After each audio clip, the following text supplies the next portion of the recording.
Hello. How you doing, gaming?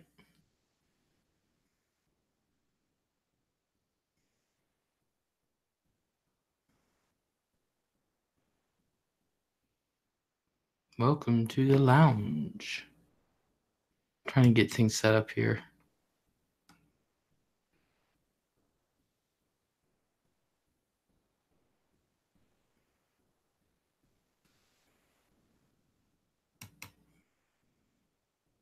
I'm feeling a lot better than I was. Been sick for so long. I'm not complaining. But my sleeping patterns are all messed up and here and there, so I decided to go live. I was bored. Just to see if anybody was up.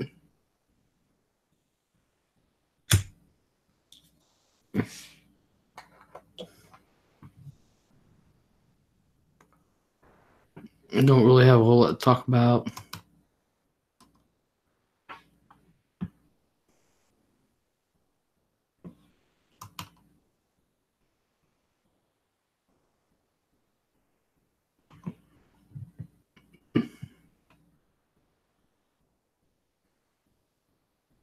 Cindy Lopez, hello.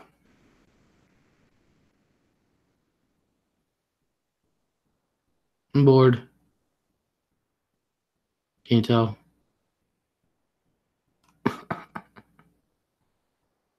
I am a bored little puppy. So my sleep's all messed up because I've been sick and stuff. So Hazel, hello. Alicia, hello. How are y'all doing? I hope everybody's doing well. I'm bored, so I came on for a little bit. My sleeping patterns are all messed up because I've been so sick for so long, but I feel good now. I feel good all day, actually.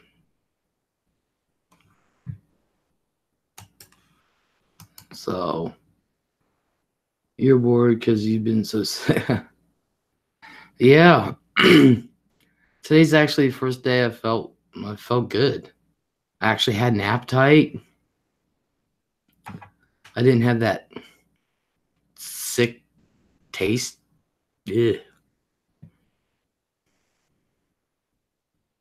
Doing good. So glad to see it. Well, thank you. Yeah. I don't recommend whatever it was that I had. I don't recommend it to anybody. I really, really don't. I don't think anybody. Oof. Lisa's saying hi all. Hey all. Hey Lisa. I'll be honest with you. I'm surprised I even had a voice today. Yesterday was bad. Or I should say Saturday was bad. Bad, bad, bad. But I just want to see if anybody was up at almost 3 o'clock in the morning.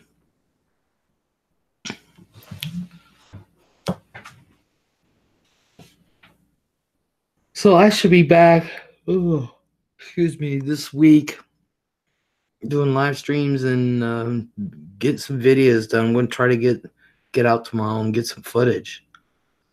I'm happy my pets. I know they did. I know. I'm not saying nothing. I'm not going to ruin your moment, Hazel. But the Pats won.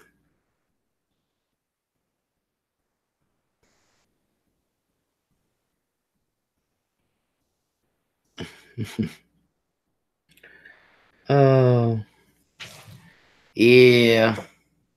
It just didn't seem right today. Super Bowl's supposed to be cold and everything. And here it was all hot and sunny. All the snow's gone. Well, almost all the snow is gone.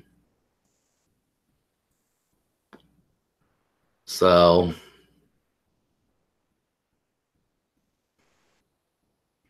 but yeah, I just wanted to see if anybody was up. After party. Yeah. So he's like, Hazel, no, you and the Pats. Oh, yeah, that was Hazel's original name. Something, something, Patriots, lover, something. It was a long name. But game, it says 1 o'clock p.m. What do you want to do at 1 o'clock p.m. Game it?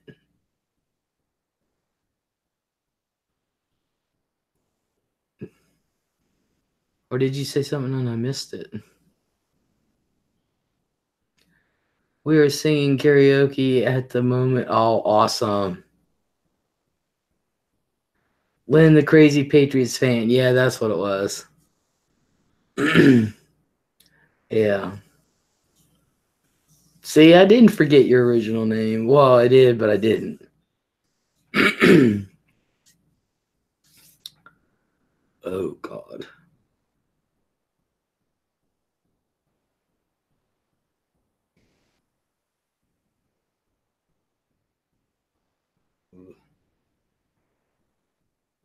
But anyway, I've been so sick for a long time, and my sleeping's messed up, and this and that, and blah, blah, blah. I haven't been online, nothing. I am so out of loop on everything. And, but, minus 45 degrees 2 days ago. Today we were 51 degrees. Crazy weather. Tell me about it. Hello, Nemesis Dawn. I know we were at 56 or something. We're supposed to be at like 58, 59 tomorrow, and then 40s for 2 days, and then 62 Thursday. Oh, Game It Up says, no, that's my time. Oh, okay. Where are you at? Where are you at, Game It? Scott, hello. Long time no see. Liz, so glad you're feeling better. Missed you. Thank you, Scott. Yeah, I do not recommend what I had to anybody. I do not recommend it to anyone. This weather is insane. I know. And people wonder why I was getting sick. Yeah. But tomorrow, I'm going to try to go out tomorrow afternoon and try to get some kind of footage of things I want to get footage of. I'll be starting to make videos. I've already last night, or really early, super early this morning, I should say, like 4 or 5. I was starting to think. Got my head just. It was just crazy. I couldn't think, couldn't do nothing. Well, anyway, I'll be back with live streams this week. And I'll be making some videos and continue, hopefully, to get better. My doctor got a hold of her early this week, gave me some medicine, and whatever it was, it finally kicked yesterday. On Wyoming. How's it 1 p.m. there? You probably meant to say 1 a.m. Okay. Okay.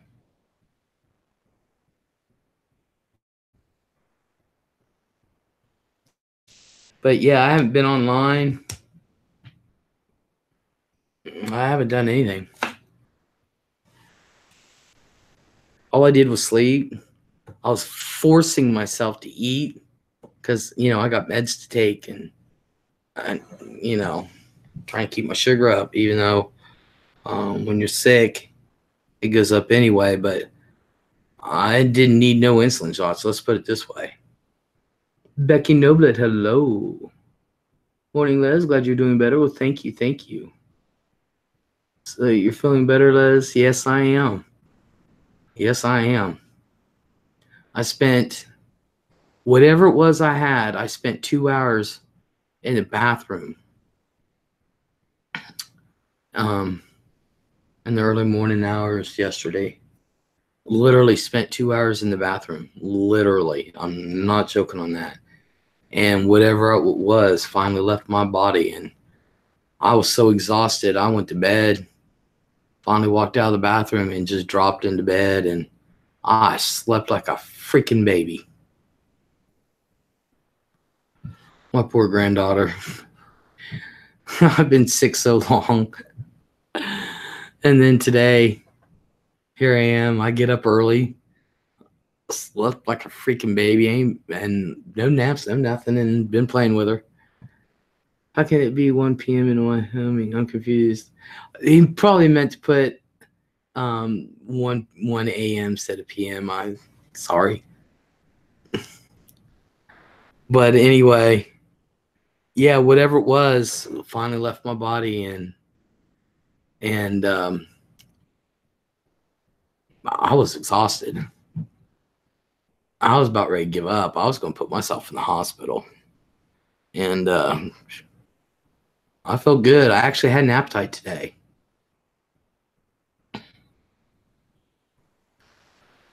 And like I said, I've been forcing myself to eat, but I've not needed any insulin shots.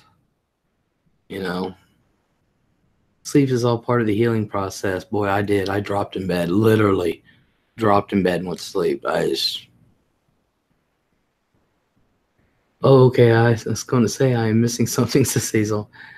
Yeah. I don't recommend what I had. I do not recommend anybody having it. I've been sick so long. I thought for sure I was going to be sick the rest of the year. I really did. I was like, this cannot happen. But I'm feeling good. I had me an appetite. Actually ate. I had me a sandwich. I made me a ham salad sandwich today, and I had a little bit of chips, and I drank cranberry grape juice. I had a little bit of that, and I ate that no problem. And then I had 7 Chips Ahoy cookies. You know, they make them think so small now. And had some milk with that. And then I made spaghetti for dinner. And I had half of that. And that's the most I've eaten in a month. I couldn't eat nothing. I mean, nothing. People bringing over shit. It didn't matter what it was. Whatever I said I was kind of like wanting, they got it. It didn't matter. But I couldn't eat it. Yeah, spaghetti. I love pasta. And I took a shot tonight, that's for sure. I was getting so worried you weren't eating. Yeah, I wasn't. I was forcing it down me because I had that sick taste. It was in my stomach and it was in my throat. And I mean, just, ew. So if you guys get a fever, because I kept getting fevers, if you get fever, coughing everywhere, sick to your stomach, diarrhea, peeing yourself, what else was I doing? Couldn't eat. Yeah, it was bad. Sleeping all the time. No matter how sick I get, I can always eat chips. I couldn't. Me and chocolate do not have a love affair anymore. I'm not gonna lie. No.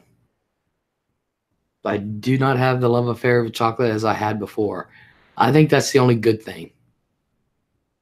Is that I'm not keen on. I want chocolate, but to eat it is a different story. Now, Chips Ahoy was okay because it was cookie and little chocolate chips, but to eat like a chocolate bar or no. No. I tried eating fudge to chocolate Pop Tarts. Nope. Tried eating Cocoa Krispies. Nope. Me and chocolate do are not having a love affair no more. I broke up with chocolate.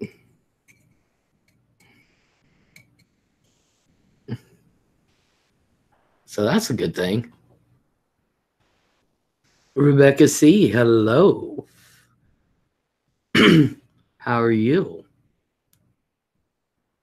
I was bored and my sleeping patterns messed up, and I was wanting to see who was up. I love chocolate. I wish it could be smoked. I did too. I did too. Art Deco, hello. She's alive, alive, I say. Yeah, yeah. I'm feeling good today. I'm good. How are you? I'm doing good today. I'm happy. I'm gonna try to take off tomorrow since it's supposed to be in the 50s again and get some footage. I am so far behind on all my videos and everything. Little Miss, hello. You put Tammy Slaton's forehead on your green screen? No. No. No. Rebecca C., you look very happy. Well, thank you. Yeah. I'm doing good. Oh, yeah. And I slept all the time. All the time. That's why I said my granddaughter was shocked. Although Saturday we played baby doll. That was fun. Played baby doll for about an hour and a half. But she was on my bed playing with me and stuff. And then,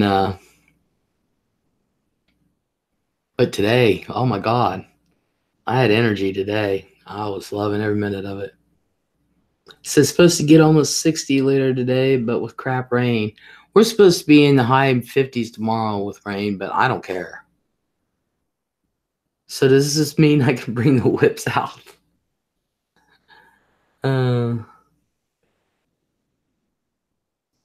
Later. Art Deco said, next time sing Taylor Swift all day. Oh no, she was doing that today. She was doing that today. I was like, you go, girl. Just stay in the living room and sing your songs. Go ahead. But she about broke my heart because she was almost in tears because she didn't want to go home. And she wanted to stay so bad. She was just having fun this weekend. She was just all over the place. Art, are you at work?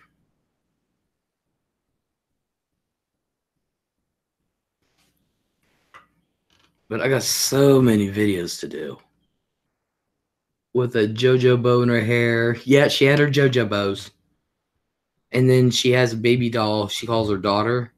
So she finally named her this weekend, and her name is Bruanna. And so she was kept trading JoJo bows between her baby doll's hair and her hair. That was funny. Yes, love at work. Aw. Aw.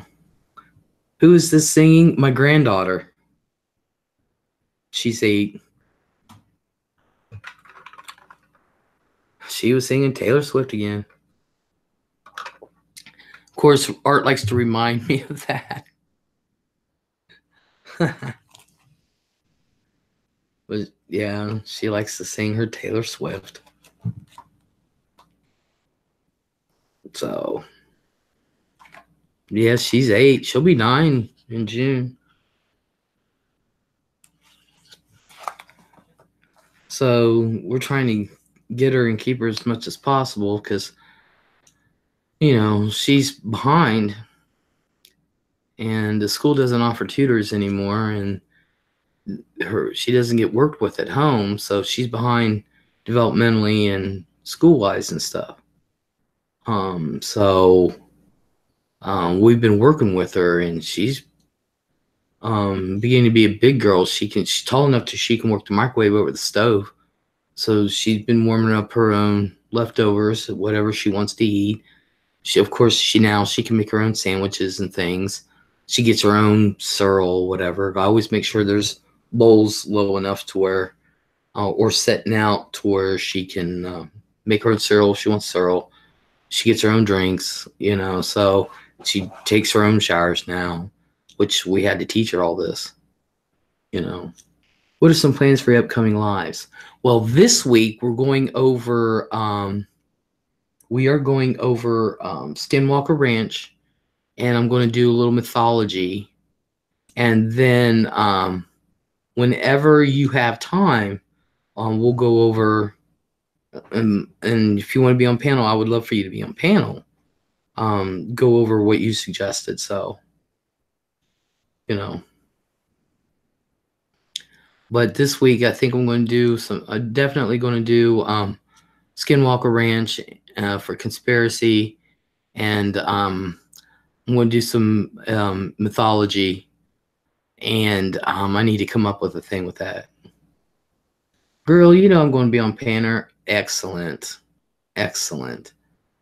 And I might do some ancient history this week.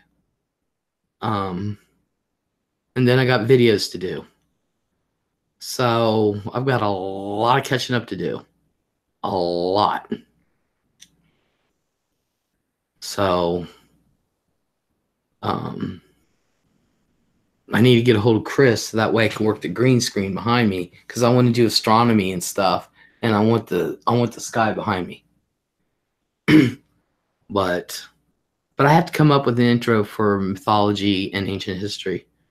So I have to come up with intros for those. Of course, I've got my conspiracy intro ready to go. So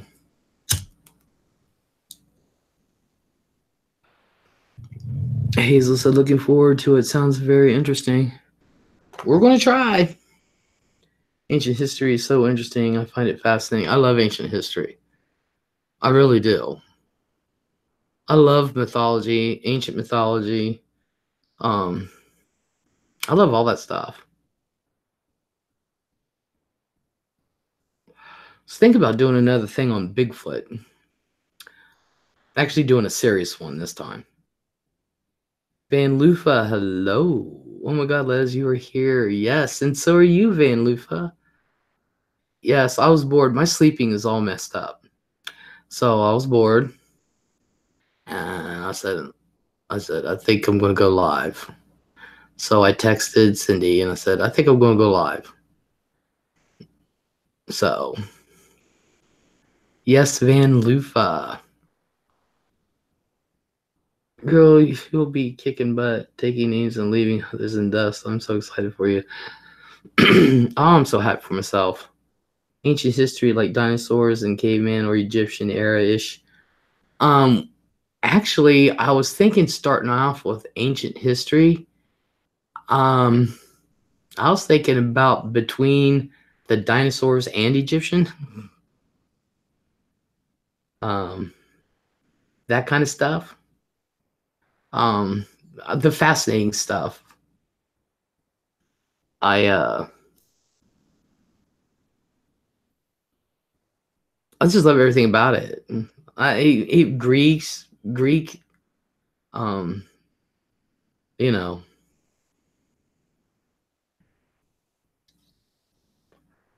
they were major assholes then. And they said, what are you happy about? She's probably happy that I'm not sick anymore. Frankie Wild, aliens, Egyptians. Yeah.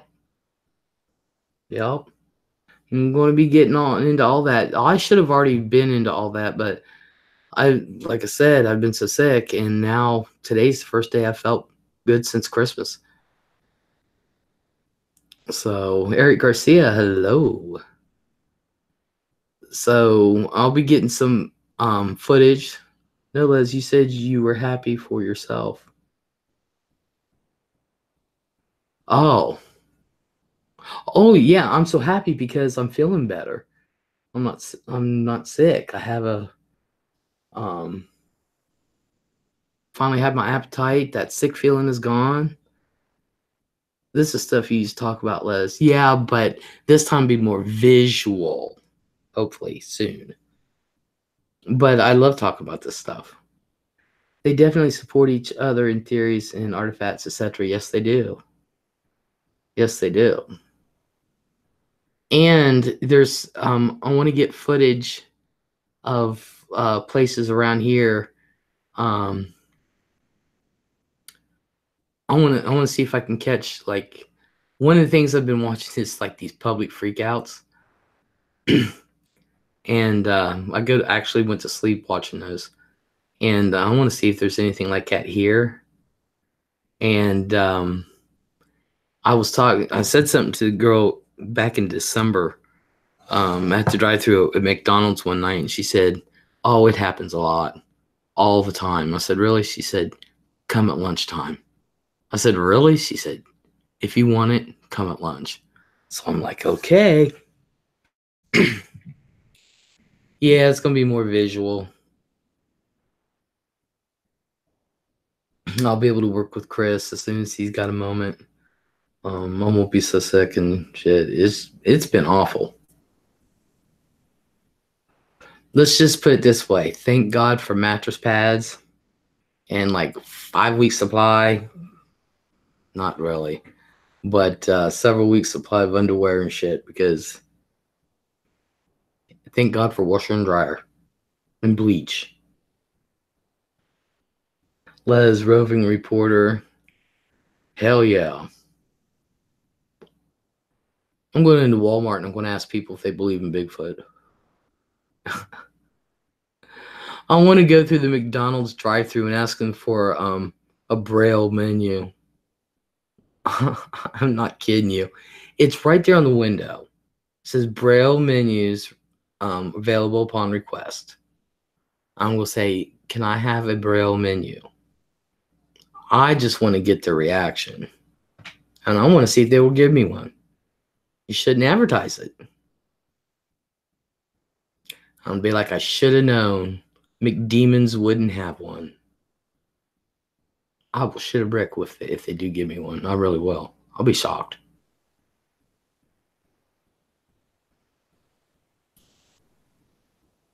Pie Cutie, hello. How are you? I'm not kidding. I'm so gonna. And I've been watching these freak out things, and people are freaking out, like at Walmart. They sit there and say, "You can't record in here. You can't record in here," and this and that. You got to put that away. And I'm sitting there thinking, in my Walmart, I've already done recording. And not to mention, I've already recorded my little Mikey here, on the conveyor belt, going wee. They don't care here. Doing good. Glad to see you on. Thank you. I'm glad to be here. I'm glad to see you in here. Not many people, but then again, it is 3 o'clock in the morning. So, you know. But I hope these videos and stuff I'm going to be putting out. I'm also going to be putting out some more videos of the sovereigns. I know one night, 2 weeks ago, people were asking about sovereign citizens and stuff. And there is a difference between them and First Amendment auditors and things like that. And we doing those videos and just a bunch of things. You still have Mikey. Oh yeah, and I have one more backup Mikey. But this is the original Mikey. This is my original. Yeah, Tim Yates. And I have one backup. One more backup. So I can't. The other backup I had kind of got killed on the mower. So, yes, so much more we want to know about sovereigns. Yeah. There's just so many things I want to be coming out with, and I hope everybody likes it. And I'll take suggestions too. Really will. Sarah, hello. Welcome back. What a pleasant surprise to see you on at this hour. Thank you. Yeah, my sleeping's messed up, so I was bored. I remember when Mikey had his intro. Yeah. I am going to come up. I'm going to want to do a Mikey series, like I said I was going to. And I need help with that one. Chris has got to help me with that because it's going to involve Mikey. Tess, hello. Hi, Les. Nice to see you. Nice to see you too, hon. I was actually talking about you the other day. Believe it or not. It was a couple days ago. All good stuff. It wasn't much. It was just all good stuff. I was just thinking. It just happened to come in my head. So, but you know what? Let me go to the bathroom. I'll be right back. I should have done it already, but whoa.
Okay, I need to grab one thing, y'all.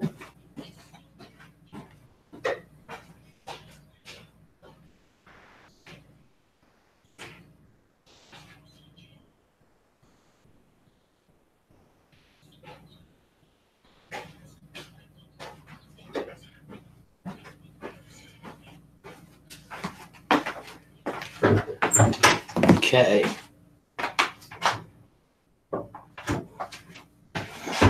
Alrighty. Okay. So, yeah, I'll take suggestions if there's anything you guys want to, want me to go over. Well, this is going to be. Oh, yeah. And this week I will also be showing up as Les for Prez to talk more about my platform. Dressed up in my garb. So, yes, it is neat to see everybody. I wasn't sure if anybody would show up. Like I said, it's 3 o'clock in the morning. So, I'm going to be doing videos and be cleaning my house, so you'll see my home. Because nothing's been done. Are you still doing the court cases and Yes, I am. Yes, I am. Oh, yeah. But I think I have to order another robe because that zipper's busted on that. Broke on that thing. It won't zip up. So I have to order another one. So It's 12:23 there. Oh yeah, well it's 3:23 here, so yeah.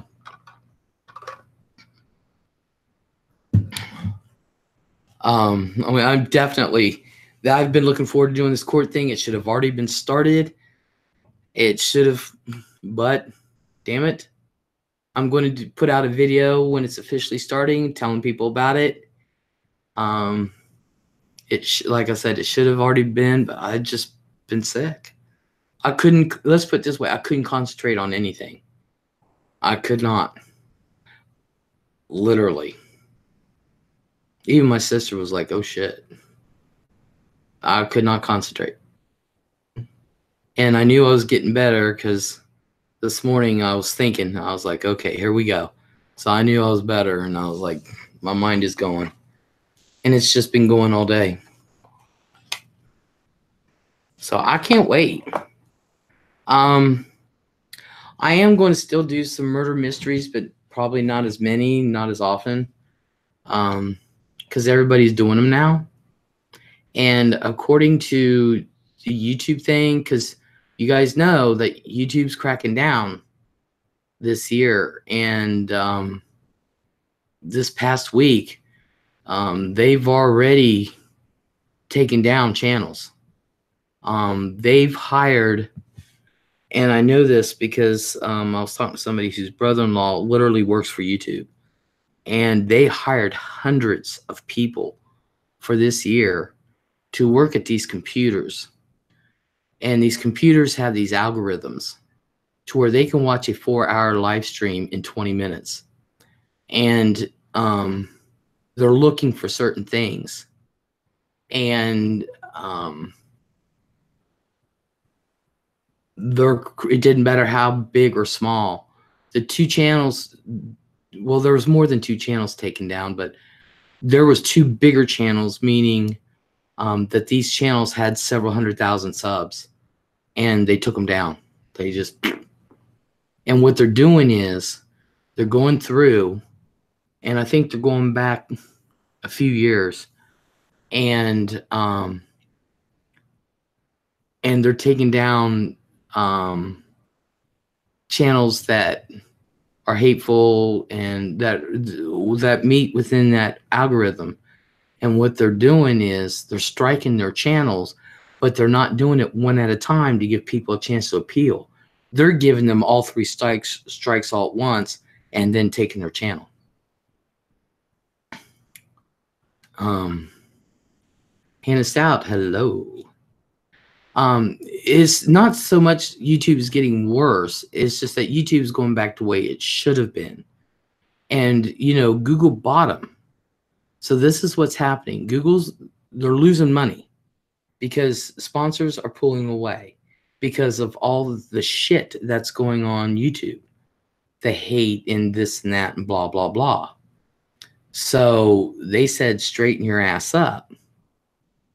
And then YouTube turned around and said, we'll straighten our ass up, but you got to straighten up your Google, your Hangouts.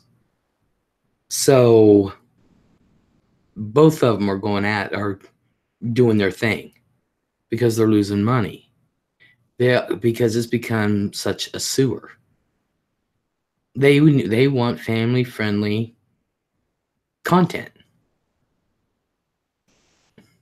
And there are also certain areas of YouTube that they're looking at. So that's why I'm not doing so much murder mystery, because one of the things that they're doing is the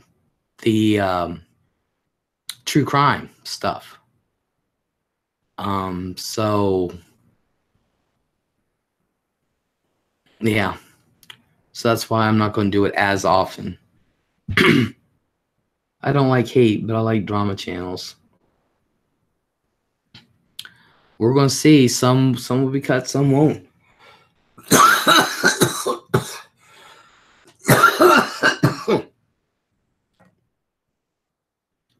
So, Sharon B, hello.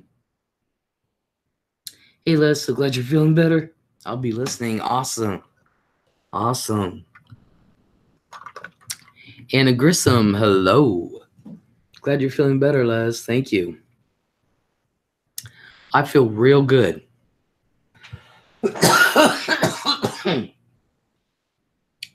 Damn. Residuals.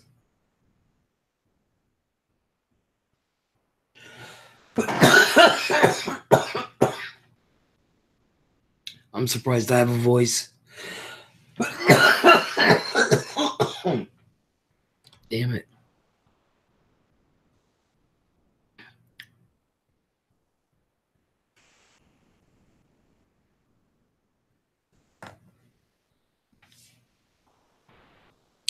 Anywho.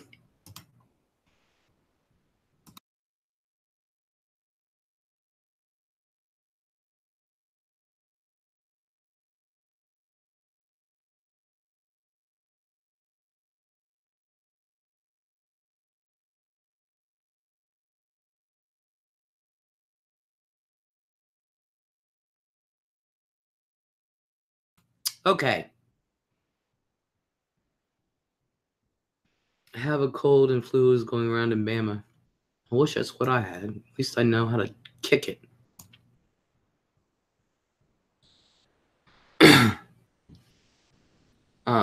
The winter can suck my butt. I have been sick 3 times already. Girl, I know. Been that way since Christmas.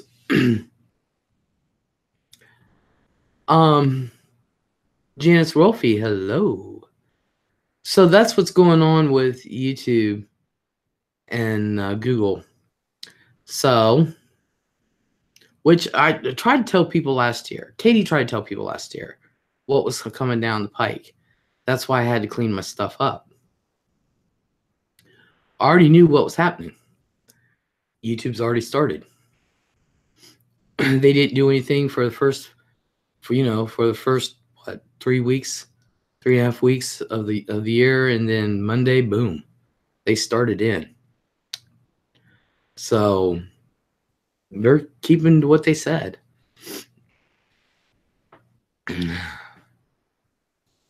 So, and I know people like the drama channels, but I'm not a drama channel. I can't keep up with it. There's too much. I can't keep up with it. So I just do my own thing.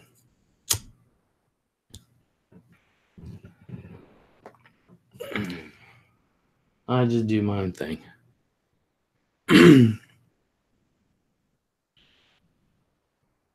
But yeah, although, I don't mind the winter. I mean, I do, but I don't.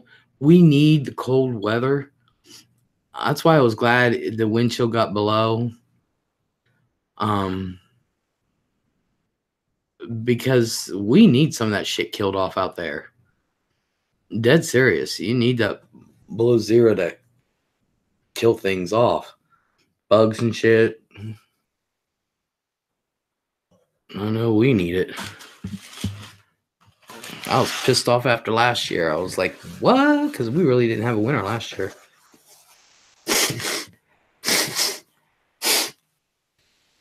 So, but yeah.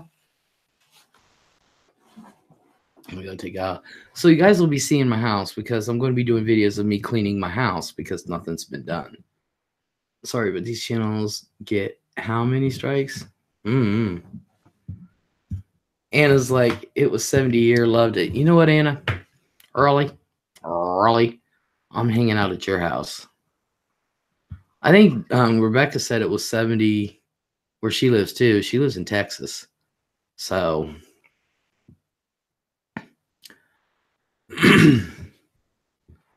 but what was I saying? I forget. I need a haircut too. Bad. Jeez. That's all right.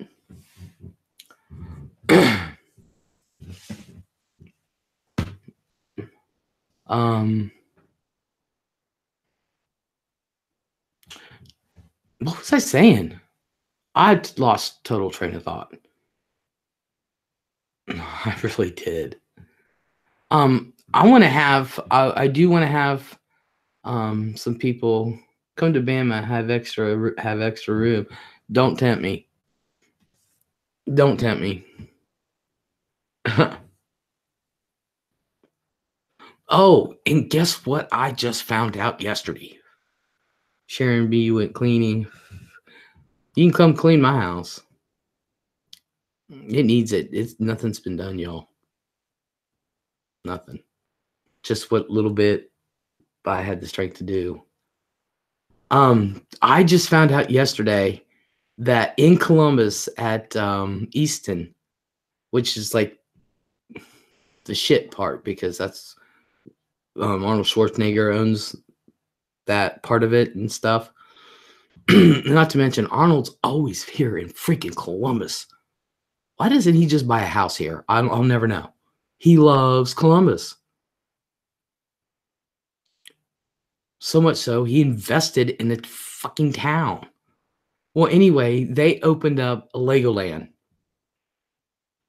which is one of the places I've been wanting to go. So they just opened up. It's new. Now, how recently it's opened up, I don't know. Maybe a month. I don't know. But I'm going to find out. I just found out yesterday. Columbus has a Legoland. And I said, I bet you it's nothing like the Florida one. That's the one I really want to go to. But I will be happy with Columbus Legoland. Guess where I'm going? And I'm going to be filming from Columbus Legoland. Don't ask me why I want to go to Legoland. I just wanted to go forever. They have one here. I wish they put an amusement park in Columbus. That's what I want them to do. An actual amusement park. I think Columbus can handle it. Because you got Kings Island to the south. You got Cedar Point to the north. And they need something here in the middle. As a member of the press, will you get free passes? Yeah, right. Yeah, right. I wish.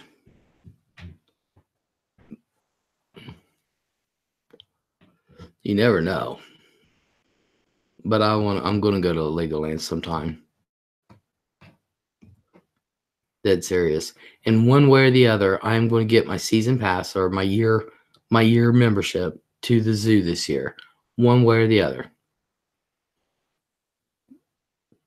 Couldn't get it last year. I'll get it sometime this year. You watch. I love going to the zoo. Our zoo, Columbus Zoo, kicks freaking ass. And if I take video, you'll agree with me. It kicks ass. It truly does. They've got the water park. They've got an amusement park. Of course, they got the zoo park. And in the summer, they open up the water park, and you float on the water and you watch these movies. And I love it. I want to go the night they play Jaws. I'm serious. But you float in the water and you watch the movies on inner tubes.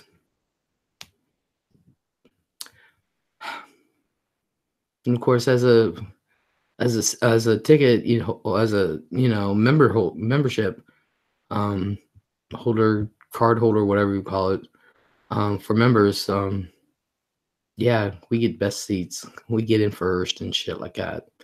We get discounts and things like that. But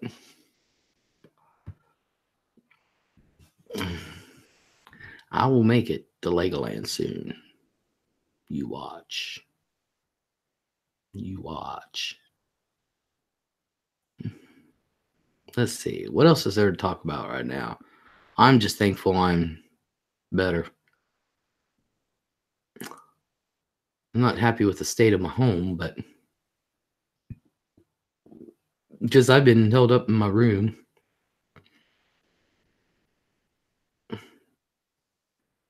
I was either in my bedroom or sitting at the kitchen table. Either or. And I'd just be sitting there, forcing myself to eat something. But now I have to start taking shots again.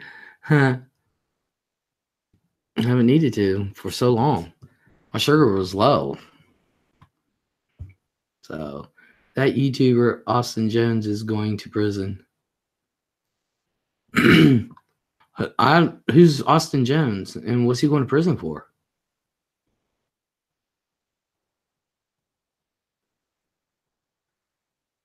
Your home will keep. You've got to put you first.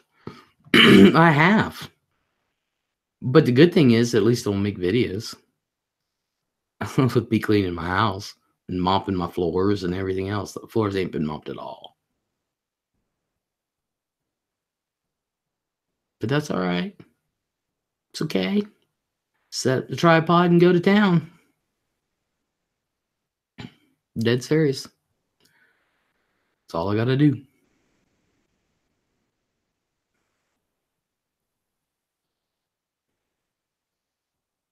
Now, one thing I am thankful for is that Gabby came over and she helped me. She brought up the laundry and stuff like that. I am thankful for that. He is a singer, but he was talking to little girls online to provide.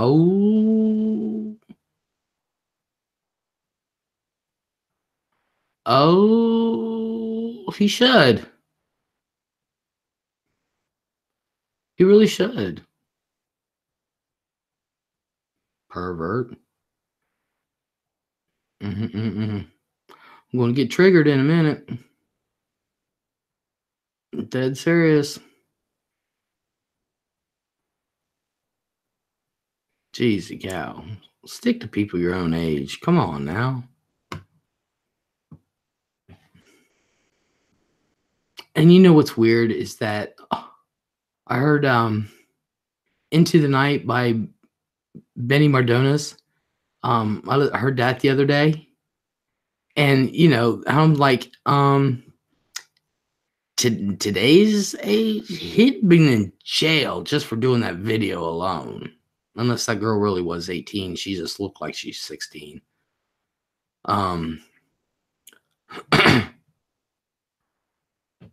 Stout says, I hate him. I don't blame you. I would too. I'm going to have to check into him. Austin Jones. Jeez.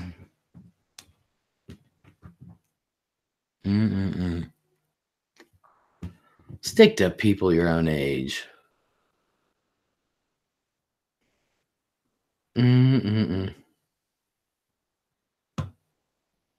Is Rebecca C still in here?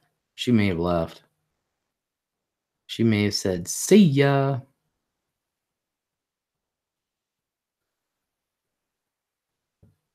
Jeez. Well, he should. There are pervs. Look, there are some shady parts to YouTube that they really need to get rid of. I'm serious. He has 12-year-olds to twerk for him. Yuck. Oh my God. Is he the one that had them send nudes and stuff or partial nudes to prove that they were fans of his? Is he the one?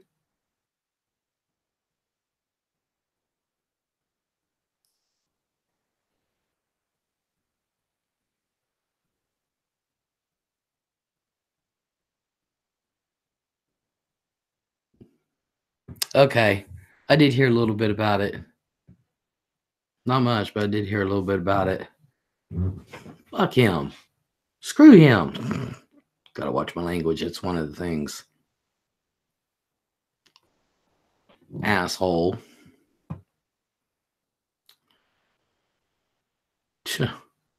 And not that it makes a difference, but did he ask on YouTube?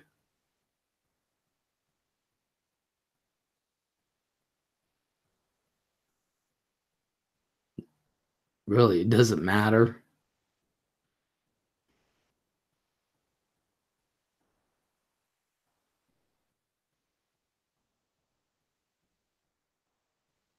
Mm-mm-mm.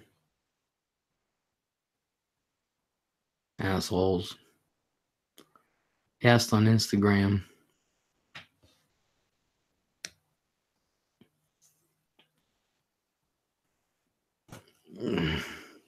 Well, he should.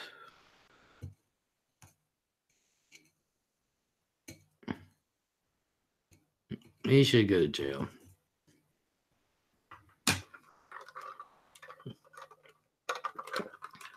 Mm-mm-mm. He had porn on his computer. Well, it wasn't kitty porn. Mm-mm.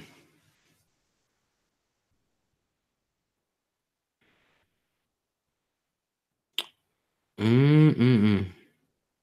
There was a guy I worked with. This was funny. And he was a little odd anyway. And I would always try to talk to him because he was odd. People liked him.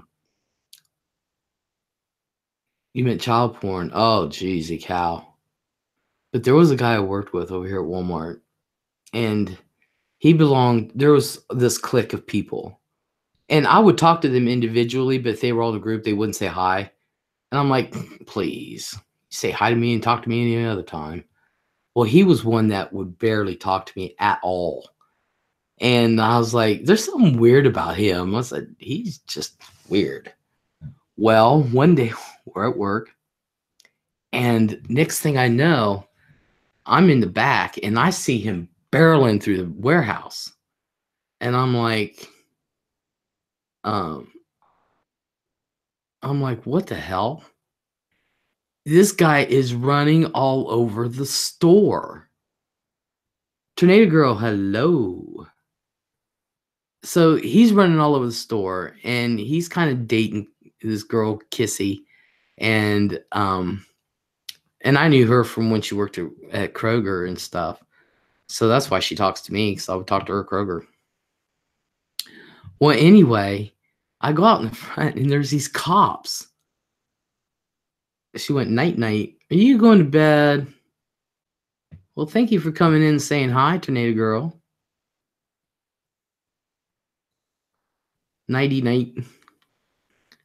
You have a good night, hon. Well, there's these cops everywhere. And they're chasing him. Megan, hello. You want on panel, Megan?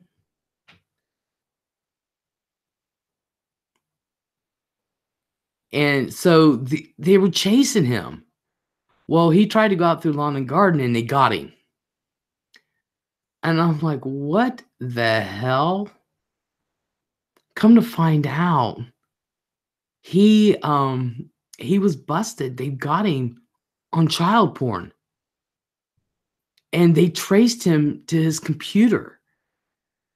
And so they did an investigation, and Kissy's like standing by her man. Standing by her man. She's like, he didn't do it. He's not like that, this and that, blah, blah, blah, blah, blah. Stood by her man. So they checked his computer at home, and it is loaded with kid porn. Well, of course, I just need to run out and get smokes. It's close. Just give me 10 minutes. All right, you let me know when you come back. So they did the investigation and everything. And of course, Walmart is all abuzz with the investigation. Kissy is standing by her man. He didn't do it. He didn't do it. It's not him. It's not his computer. Bullshit, Kissy. They traced him to his computer. It's somebody else's, because apparently he lived with his mom. And I was like, Kissy, right there, I ought to tell you something. The guy's 30-some years old, living with his mom. Okay? Not that there's anything wrong with it, but he's never moved out. And I'm like, all righty. I've had to go back to my mom's once because the townhouse that I went to rent, they rented it out from under me. So I had to wait 3 months for the next one to open up. I was like, son of a bitch. So I had to stay with my parents for 3 months. Well, anyway, he was convicted. And I forget how many years he got. The whole time, Kissy's in that courtroom. She is standing by her man and sitting with his mom and everything. The man was busted. There was no way getting around it. It was him. It was him. Nope, she is standing by her man. To this day. To this day. And I'm like, really, Kissy? Honey, you can do so much better. Really? You still don't believe that was him? Oh my God. Mm-mm-mm. That is a shame. But yeah, he got busted for child porn. Of course, that was, what, 10 years ago now? So, but now I'm glad I pestered him. Dead serious. But they caught him they found him online doing this, and they traced him to his computer.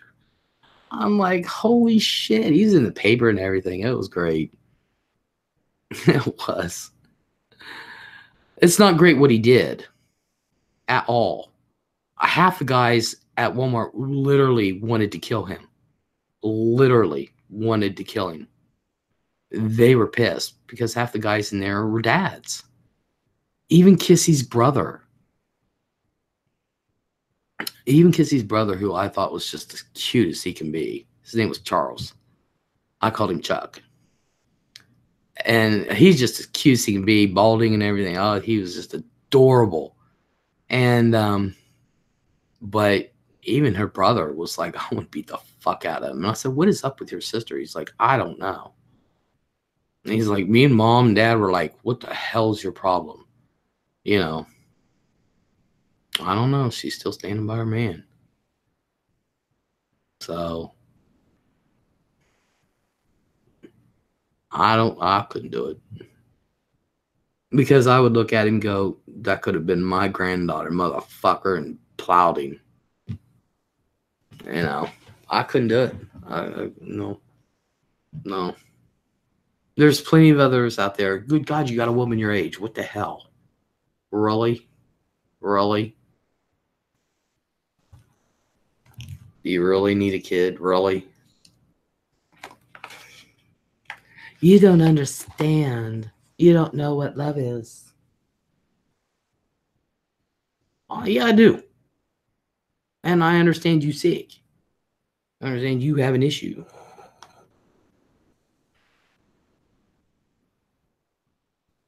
Mm-mm-mm. Mm-mm-mm. He was in his 30s, too. Oh, my God. Nope. Nope. But let's see. What else can I go over? Cindy, what else can I go over?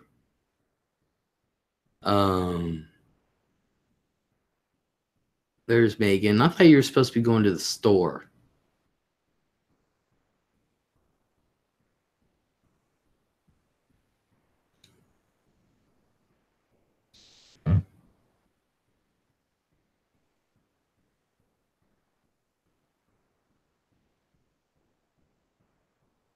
Oh, you're taking us with you. I get it. Okay. I understand now. Cindy's going, here's the deal. All right, what's the deal? Give me something to talk about. I can talk about everything, anything. I know it's not much like the whole forget. Oh, Hannah, thank you so much. That was not necessary, but everybody give Hannah a clap. Thank you, Hannah. Let's give a clap for Hannah. Thank you. Every little bit helps. Every little teeny bit.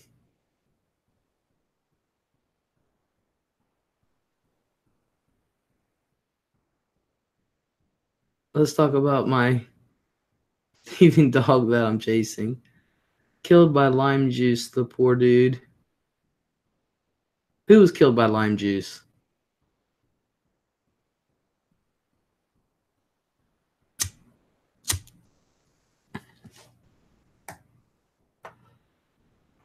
I don't like lime juice. Who was killed by lime juice? Hannah. Thank you so much, Hannah. Honestly.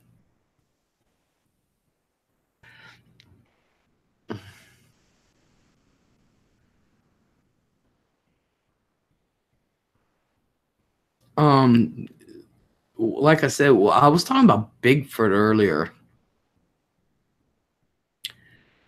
And I was on the phone with Cindy for a little bit. And I was telling her that I had an argument with a girl. Oh, a guy on Murder, She Wrote. Oh, that's right. You were watching Murder, She Wrote. I like that show still. I just ate 3 burritos. I feel like I'm going to die. Man, I can do with some Taco Bell right about now. Dead serious. You know, actually, my wallet is thankful that Taco Bell's not on, or the Grubhub app isn't working for Taco Bell around here, because it's Grubhub's Taco Bell's the only one on Grubhub around here that I know of. Because I go on Grubhub to see, it shows nothing for this area, but they deliver to Lowe's all the time. But my wallet is thankful that I can't do it, because I would be getting Taco Bell almost every day. Don't ask me why. I like Taco Bell. Nacho Supreme and Crunchy Taco Supreme. Extra sour cream. No lettuce. I don't like their lettuce.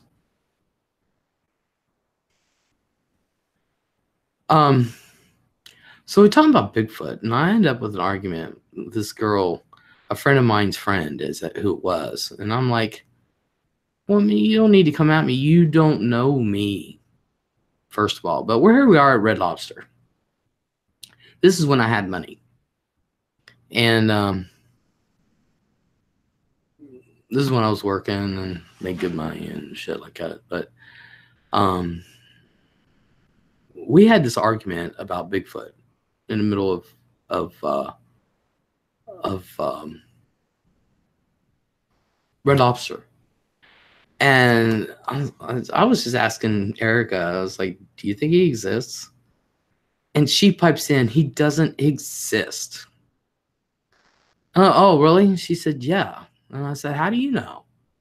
She said, they die. And I said, okay. And she said, if he dies or has died, or if there's more than one, this and that, whatever, we never found their bones. And I said, okay. So she said, they don't exist. I said, all right. I said, do you believe in deer?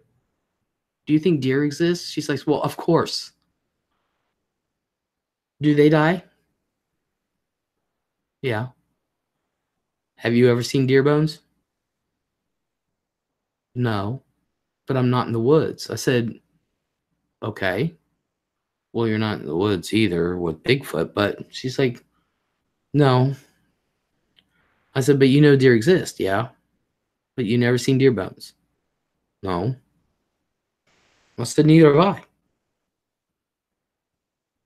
And I said, do you know after a couple weeks what decomposition does to a deer's body? And I said, in a month's time, you can't even find their bones? Takes about a month. They did a time lapse with a deer carcass. In a month's time, you couldn't tell a deer was laying there. Could not tell. Didn't find no bones, nothing. So I said, it really doesn't matter. Oh, fights over Bigfoot, story of my life. You and Bashful should do a 3-hour debate on Bigfoot. I think so too.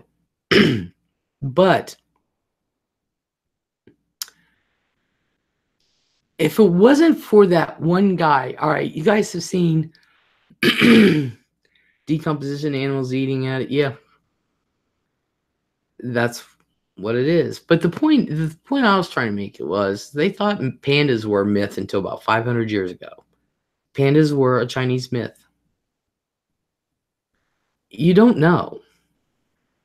You don't know. There is so much of the Pacific Northwest that has not been explored. Nobody's been in there. Nobody's been in there. So we don't know what's there. There's a lot of places in Alaska, Canada, and all that that's never been explored. You can't even drive there. You got to fly to it. You know.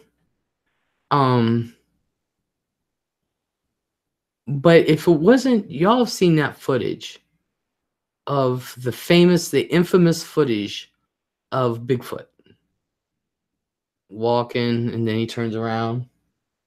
There was actually two guys that were there. And I can't remember their names. Wow, I didn't know that about pandas. Interesting. The Amazon River is full of all kinds of mysteries too. Exactly. Exactly. We don't know what's in the Amazon. We do not know. We didn't know. Until I think it was 10 years ago, there was a tribe of people that was thought to be totally extinct.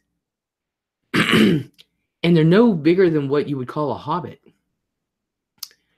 And they're very deadly. They were thought to be extinct. And there was an expedition. And people were killed on that expedition by these things. And one guy got footage of them. But in the midst of everything, lost the camera. And they ended up finding the camera something like 15 years later. And they went over that. No. They found the footage, but nobody looked at it. They found the camera, but nobody looked at it. So it's like 15, 20 years later. They found it. And it was in storage. Where do you want me to send it, Megan?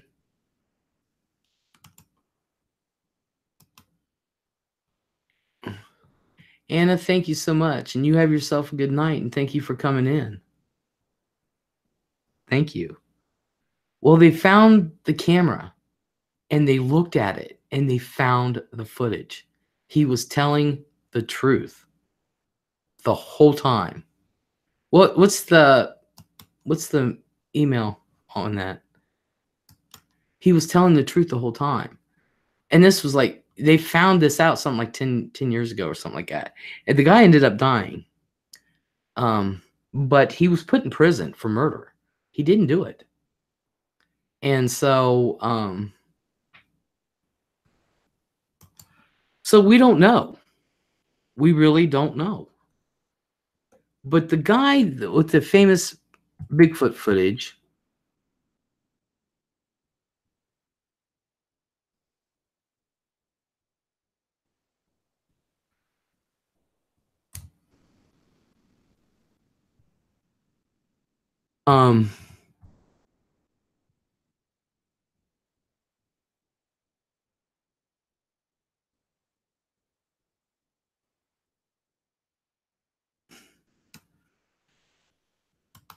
okay, it's sent.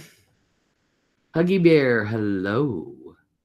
So the guy with the famous Bigfoot footage, there was actually two men there. The guy that was credited with that footage, because he's the one that spotted the Bigfoot, he died. The other guy, he was the one actually holding the camera. And he said he did one interview his whole life. One. This was after the other guy died. And he said, I'm going to put everything to rest. Because he got sick of the guy getting dogged. And he got sick of himself. But mostly the other guy, because he wasn't mentioned much. He said, I was there. I was the one holding the camera. And he said, the part where it's really shaky, he said, where we were at, they got off their horseback and they had to go down a little ditch. and he slid down the ditch because they were trying to get across it to follow him. And he said we couldn't do it. He was too fast. We lost him. And Huggy,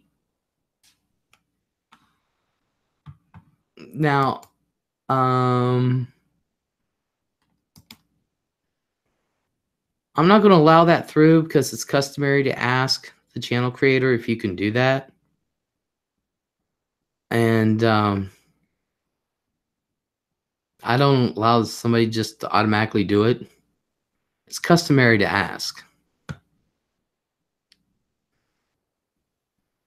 Well, anyway,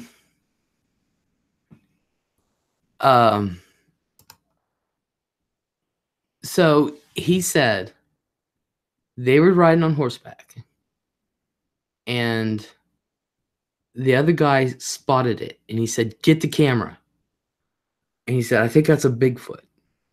So the guy started filming, and he said, "This, what you saw is exactly what we saw."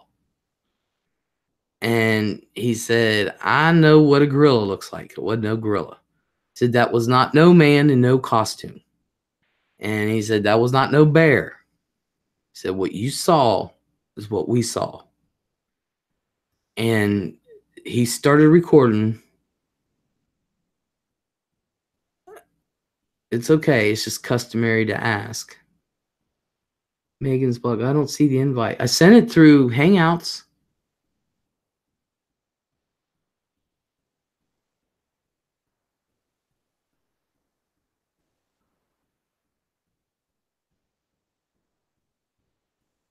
So when he fell, he said they were getting, both of them were getting across that ditch, and they had their horses. They were leading them across. They got on him. He said the thing was too fast. He said it was gone. It was gone. And he said that's exactly what happened. It's exactly what happened. And he said, "I was there. You weren't." And it scared the shit out of him.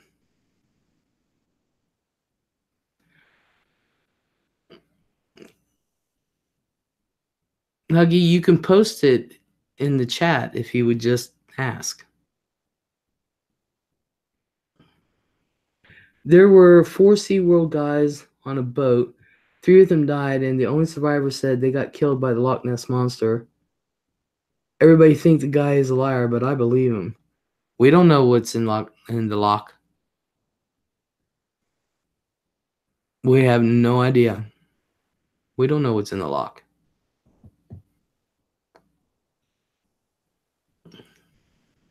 But you can post it in the chat, Huggy. Just remember, from now on, you need to ask the channel host. But you can put it in there now.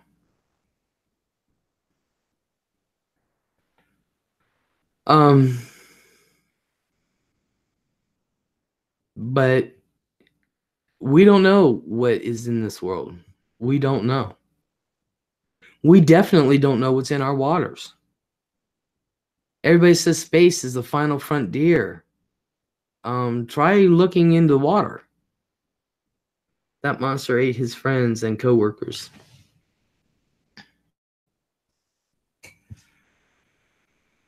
Wasn't the Loch Ness Monster picture debunked? Doesn't mean there aren't other undiscovered creatures out there. Exactly. But we don't know if there really is anything there. They can't debunk it because they have no frame. They have no reference. Megan, I'm going to send it to you on Twitter.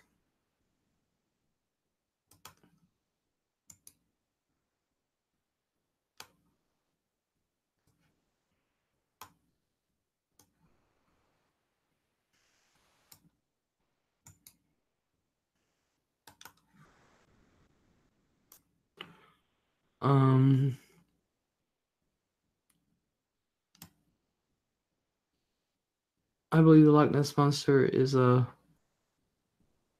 plesiosaurus. Plesiosaur. Could be. Look up Momo sometimes, the Missouri Monster. Yeah. It was spotted in rural area by very credible people in the early 70s. Yes. I couldn't remember the name. And then there's Champ from Lake Champlain. All right, let me get to Twitter.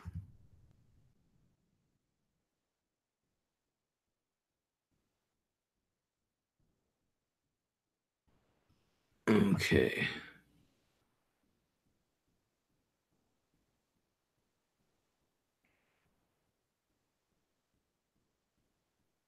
Alrighty. I have to log in. Send me my code.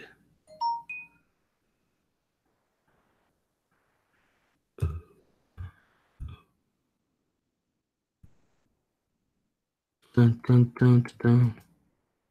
All right, let me send Megan the link. All right. Now I got to find you, Megan. Where you at?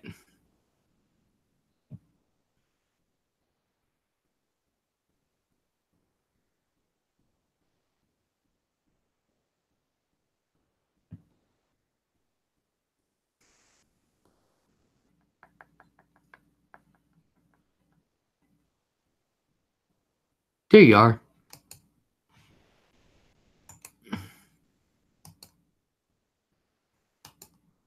Okay, it's sent. There. All right. Yeah, the Momo one. They actually have somebody who's seen Champ from Lake Champlain, and they also have two witnesses for Nessie. If I ever have the guts to fly across the ocean, I'd go there and go to the Loch Ness or Loch and see if I can't find Nessie myself. Damn it! But what I think is funny is they expect animals to show up right when humans want them to. I was like, if you want to catch these things, how about staying there a year or two and having cameras out? You know, maybe you'll catch some. Hannah says, I'm from Oklahoma. We have a lake called Lake Thunderbird, and there's a colossal octopus monster. And there it's been drowning people. They said it has giant tentacles. I can believe it.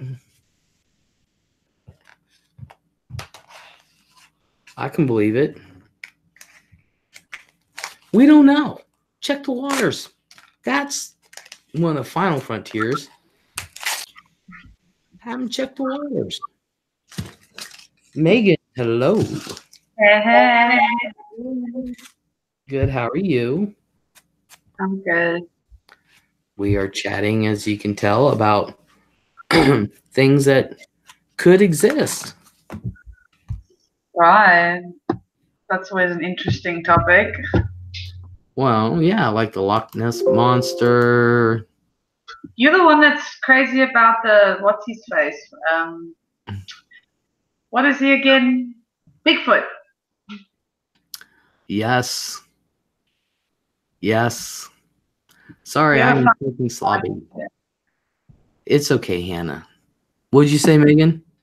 If you ever find him, you're gonna send me a picture, right? Yeah, I'm gonna have him. I'm gonna have him, and I'm gonna do a selfie with him.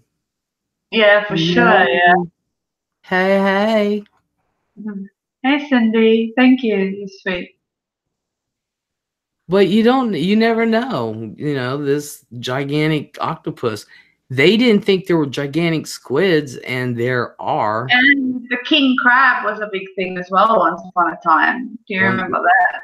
Now when huge crabs of the ocean, they were like, holy crap, we can eat this.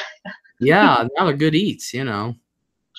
Yeah. If you like crab, I don't think I can eat anything crab this big. Yeah, I've seen them, obviously, in South Africa. I've seen them. They are eerie looking. They look like something out of a video game that you kind of want to shoot. You know? Yeah, well, yeah, you know. But, you know, Champ could exist. Nessie could exist. Bigfoot could exist. The giant octopus could exist. I don't doubt it. Like I said. Mega shark. What? The mega shark, the big shark that they talk Oh yeah, about. I'm doing a thing on them too. The megalodon sharks. Yes. Of course, the megalodon sharks are supposed to be like 40, 50 feet. The biggest ones that I've seen is about 20, 22 feet. But they look big enough to be a megalodon. Especially the one that I have the footage. She's pregnant. And Wow. so, yeah. And I think her name's Deep Blue or Ocean Blue or something like that. You can look her up. I mean, I come from a country where great white sharks are a thing, so I'm pretty scared of them. You know, in general, I don't swim in the ocean anymore because I've been in way too many situations where they're like shark warning. You know, so I think I'd stay away from the sharks. You can go cage diving and all that stuff in South Africa. It's just you do realize very few sharks eat people. I know they don't really eat people, but I mean, it's still like it happens. I know a guy personally who lost his leg to a great white shark. So well, yeah, I can understand that and everything, but you know, if you look, if you're scared, if you see a shark coming at you, turn it upside down. It'll send it comatose right away. Or bop it on the nose. Bop it on the nose. While I'm being bitten. Yeah, remember that. If just get him upside down, the shark will go comatose. They do. They go into a coma upside down. Just bop it in the nose and turn it over. But the point is, I am going to do a thing on the megalodon, though. I really am. I think chances and swim to shore. Huh? I'll take my chances and swim to shore. Oh, jeez. But, you know, we don't know what exists out there because we're not exploring the oceans. We're not exploring the waters. Now, the problem with the Loch Ness is that the water is so murky. It's so dark and murky. They've put video cameras down there. Unless something passes like within a foot of the camera right in front of it, it's not going to catch it. Yeah. But they can do sonar. And they've seen shit, you know. But they can't do the camera because it's so murky there. Yeah, there's speaking of looking for things, there's a lot of places here in China that are haunted, you know, and they have like history behind them. And apparently, you go and you can go and see certain things. I'm extremely tempted. I'm not gonna lie. To go and look at these things. But Les, you know what I am. Like, I'm a connection, and I'm scared that they attach themselves to me. That's the thing. Guard yourself. How though? Like, I have tried that, and look what happened to me in Thailand. You know what happened. You know what I mean? Like, well, I guard myself. I didn't get pushed out. We're going on a way different subject, but I guard myself. Yeah, maybe you could come here and go with me. Shit. Got us both. I ain't got the guts to cross the water. You told me that it's not one ocean, it's 3. No. No. It's okay. Come on, Liz. You live one life and get on that aeroplane. No. Oh, I don't mind getting on an airplane. It's crossing the water. Well, you can ask them just to fly over all the land. I am not going over the North Pole. I don't sit at the window. I have a fear of heights. So I have to sit at the window. I sit in the aisle seat because if I need to go to the toilet, I don't feel like climbing over people. You know what I mean? Yeah, but I'd have to sit at the window seat. I'm sorry. I'm very lucky. Every time I've flown, I always get the seats that's near the exits, so that you get all that leg room, or the one way that's right in front and that's got that huge TV in the front. I always get those seats, or the emergency exit doors. It's fabulous because I travel alone, right? So it's easy to see me anywhere. I get great seats when I fly. It's fantastic. I love to fly. I just don't want to go over the water. Why? They've got Because I would be on that one flight that they can't find that goes down and they can't find the flight recorder. And then, you know, if I'm with a whole bunch of people, look, they're going to go after the fat woman first, the sharks, or the other people. I have a huge fear of heights too. I've never flown before in my life. Oh, I love it. my biggest fear is, believe it or not, is not even the aeroplanes. Like I sit in the aisle seat so that I don't have to see what's going on outside. You know what I mean? But I do have, my biggest fear is bridges, believe it or not. I used to have a big problem when I used to drive over a bridge. It was not good. It just depends on the bridge. There's only been one bridge I've kind of leery of, but after I went over it twice, I was fine. No, I can do it. Like, it's not like I can't do it at all. Do you know what I mean? Like, I can do it. Yeah. It's just building up. And I still feel like if I go bungee jumping or skydiving, I'll be cured of this problem. But other than that, right now, I still get a bit like, ooh, girl. And even if you go over these flyovers, which they have a lot of in Asia, you know, the flyovers on the highway stuff, my God, my nerves. I can't even, like, I sit there, I'm cringing myself to death. It's horrible.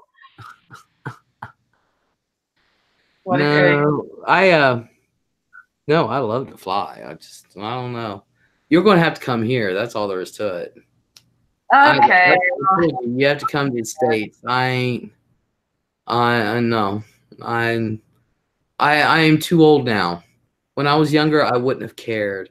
Although my mom, well, she was younger than me. My mom's done it, but she was young. You know, she was in her late 30s. My mother could do it at her age. You can do it. Yeah, well, you know what? I'm a wuss. I'm not gonna lie. No, because like I said, mine would be the flight to go down, and they wouldn't find the flight recorder. Nice to say that about myself, but I would be the first one eaten, either by humans or sharks. So you don't think you'd survive the zombie apocalypse either? I would shoot myself first. Nah, I'd survive a zombie apocalypse. I think I'm ready for it. I think I could survive one. People say, who was it said, what would you have? I said, I personally would have a flamethrower with plenty of fuel. And I said, anything that sprays bullets. I don't want a single shot, nothing. Huh? Like a samurai sword or machete. I don't want to get that close. No. I want to be like Michonne from The Walking Dead. Oh, God. Michonne? I don't know how you say her name. I don't want to get that damn close, but yeah, no, I know, no. Hazel, where's your other half? I know Hazel pretty well. Where's your other half? Bridges are the worst. I hated the ones in New York. I like bridges. I don't know why. I just, you know, I tell you what, if I lived in China, I would definitely get footage of the planes going over and shit. I'm dead serious. Now I've seen some crazy shit footage of China and Japan of these huge ass planes going over these highways that look like they're going to land on the highway. I'm like, what the hell? And I've also seen them with UFOs. So who knows? Who knows? Do you know how many people complain to me because they're like, you live in China, you have all this footage around you, and you don't film it. And I'm like, but you see, to me, it's normal. Do you know what I mean?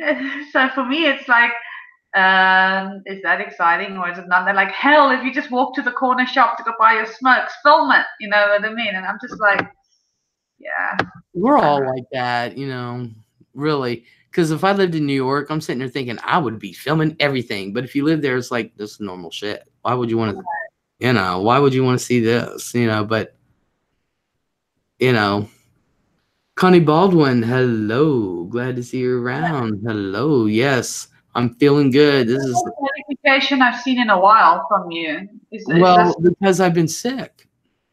Oh, okay. So you haven't been on. Okay. No, I haven't. I haven't done no videos, nothing. I've just been out of it. But I was Since we telling, spoke the other day, you've still been sick since then. yeah, until last night or really super early. Well, it would be Sunday morning, really early Sunday morning. I spent 2 hours in the bathroom, and then after that, I was just exhausted, and I walked to the bedroom and plopped in the bed, fell asleep, and woke up. I didn't have no sign of sickness. I had the residual cough, which I'm still taking medicine for. I can't get rid of myself.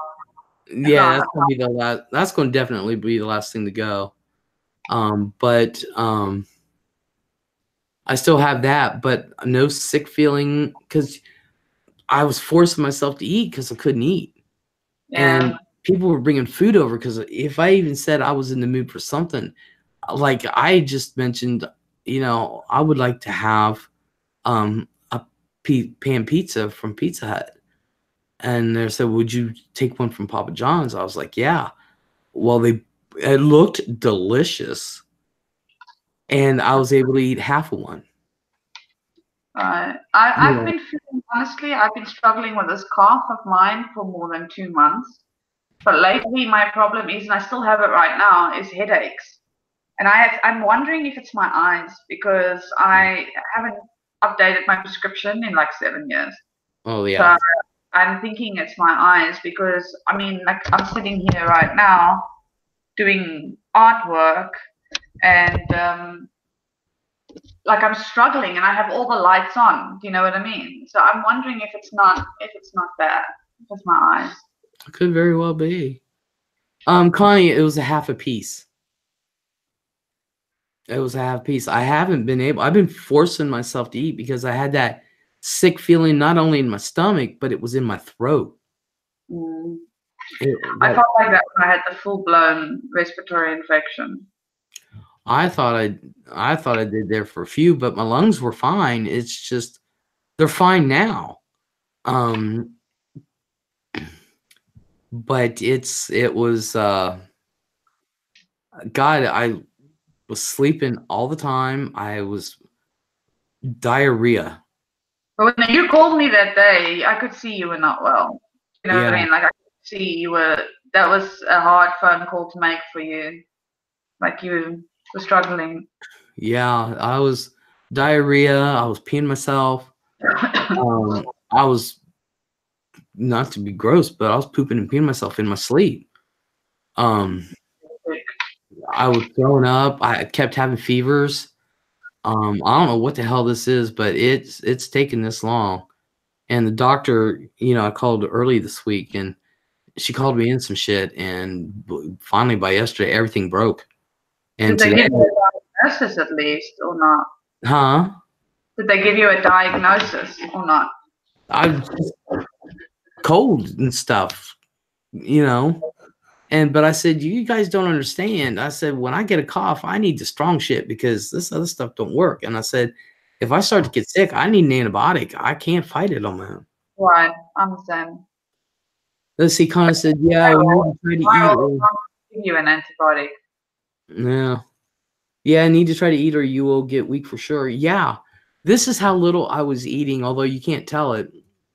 But I have lost a little bit of weight, but you I can't was tell. gonna say you look like you've lost weight. Well, I weigh so much you can't really tell, but um I was forcing myself to eat, but my sugar was low enough I didn't need to take insulin. Wow. I haven't taken shots yet. Today's the first time I've had a shot in like a month. You know, says if I catch a cold, guarantee that it is going into my chest and there will be a trip to the urgent care or worse for steroids and antibiotics. I am trying to stay away from folks. I don't blame you. But I have to go to the doctor tomorrow and I get real paranoid. Break out the hand sanitizer.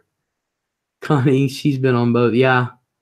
Were you on steroids, Les? Yeah, I was on steroids. I was on I had to have I actually went in for a couple breathing treatments. But my lungs have been fine. But I was on steroids at one point. I was on steroids for 3 weeks from December to second week of January, something like that. And then I've been on antibiotics. I've been on those Tessalon, the Tessalon pearls that you take, because regular cough medicine don't work. And so steroids are horrible, but when you are wheezing, they can be a lifesaver. Yeah, because I lost my because when I first started getting sick and stuff, I lost my breath and I was having bronchospasms. So yeah, I've actually decided that this year I'm giving up smoking because every time I get sick, it goes straight to my chest and whatever. So I was just like, and I need to. I'm pretty healthy all round. Like, I mean, I've lost a lot of weight over the last year, but I'm generally pretty healthy. But every time I can get a cold or whatever, something minor, and it goes straight to my chest, and I can't deal with it anymore. So I've decided that for myself, it's going to be hard, but I'm going to try and stop smoking once I go back to work. So, yeah. Well, I'm just going to try working on not getting sick. Yeah. So, well, glad you're feeling better. Well, thank you, Connie. I'm glad too, because I am so far behind in what I've been wanting to do and things like that. It's unreal. So I'm kind of excited. Yep, when you are a smoker, that is the first thing that happens. It goes to your lungs. Mine wasn't, and just like the cough I have now, I'm not wheezing or anything. I've got full breath. In your throat, not your lungs. Do you know what I mean? Throat. It's all in my throat, but it's going away. You should have heard me earlier this week. I'm surprised I have a voice. I heard Liz about a week ago coughing. She was struggling. Like, she wasn't well overall. You could see she looked very tired. Yeah. Hey, I've been sick since Christmas. But that's how sweet Liz is. Even though she was ill, she was worried about me, so she called me. Yeah. I'm not this ogre people think I am. No, Hannah's still recovering from pneumonia. I had pneumonia last year. That was not fun. I think it was last February or March. I had pneumonia in February. And it was funny. I was in for bronchitis and pneumonia. I was out 3 days and I was back in. No, I was out 5 days. Back in for a minor heart attack. Wow, I remember that. I remember. I was like, son of a bitch. Son of a bitch. Do they know whatever caused that heart attack? What was the reason for it? Was it stress? I don't know. They never say. That was random as hell, right? Well, aren't they all? Yeah, I know, but I mean, like, you'd been on the streams and whatever, and you were happy, and everything was great. You know what I mean? Like, you weren't. There was no stress or anything, seemingly. And all of a sudden, just like that. You know what I think? I really think this. I really believe it. I think it's the fucking meds. I really do. Because I have been so screwed up with my sleep and everything. I didn't take any of my meds for like 2 weeks. None. And you felt like $1 million. I felt, as far as that concerned, I felt no different. But you know what the interesting thing is to me? If you go and read all the side effects of medication, there's always some shit, either heart related, stomach related, like that. And then they always say it only affects like 1% of people. You know what I mean? I don't know how I feel. I hate medication. Like, I don't like taking it because they're like, oh, can cause heart palpitations. Is that safe? Do you know what I mean? Like, yeah, I don't. Heart palpitations. So if it does, what the fuck am I supposed to do? Sorry for the language. Yeah, I hate meds. Connie said, see, pneumonia is terrible, says Hannah. Yeah, it is. Hannah Stout, bless your heart. The last time I had pneumonia, I was in the hospital for 9 days and I thought I was going to die. If I got it now, it would kill me. This was probably 20 years ago. But it took me weeks to get over it. I had zero stamina when I came home. Yeah, you have no stamina when you come home. I had double and I was still working. I refused to take the time off when the doctor told me to. I was working 4 jobs. So I was like, I can't be off of work. So what I did was I went every day in to the hospital for intravenous antibiotics. Oh, wow. Yeah, I was in my 20s, early 20s when that happened. Double lung pneumonia. I was dying. It was horrible, but I pushed through it eventually. Well, that's what I've been doing, and I push myself. Just like, when I have a heart attack, even a minor one, or like with the pneumonia that I had and everything last year, I just went straight back. I'm like, okay, I feel better. I'm, not realizing how hard I was pushing myself. But And I think that's what a lot of my shit last year was. I pushed myself. And so I was sick a lot last year. Literally, I was really sick a lot. Up to and including death, they say. Well, heck no, because I'll be one of those who does not tolerate it. Yeah, yeah. Yeah, I would be one of them too. Pneumonia made me dumber. It was hard to think, and my asthma medicine started making me hallucinate. I was losing my mind. I don't like medications. Yeah, you can't. You can't. And I literally pushed myself when I should have been resting a lot because I was sick a lot last year. This past year, I really was, and I don't think people realize how sick I was sometimes. But this one, I just decided, I'm not pushing it. I'm going through all this stuff right now. I can't think, and so if I needed to be 2 months, then it would have been 2 months. But luckily, I agree. I've decided that if something happens and I'm in the hospital, I'm going to take time for myself. I was thinking about this when I decided to change my outlook on life a little bit for 2019 because my year of 2018, and I have come to learn that one thing at a time. That's all a person can actually do. If you get sick, sort it out. One thing at a time. If you have other problems with it, one at a time. Mm-hmm. That way, the stress levels can come down. And if it's out of your hands, it's out of your hands. And unfortunately, that's a reality that most people need to learn to accept. You know what I mean? And I wish people around me would accept it because I'm not what I used to be. And I mean, it says I never read the warning sheet, says Connie, with the medication. Same here. I never do. Don't do it. Otherwise, you won't drink the medication. Yeah. Because I will get all the side effects. Yes, you were, Les. Well, 2019 will be a better year for you. Thank you. And for you too. And for me, Les, we gotta kick it this year. Yeah, we do. I got a lot of things on my plate. Me too. And there's a lot of things I want to do and I need to do and things like that.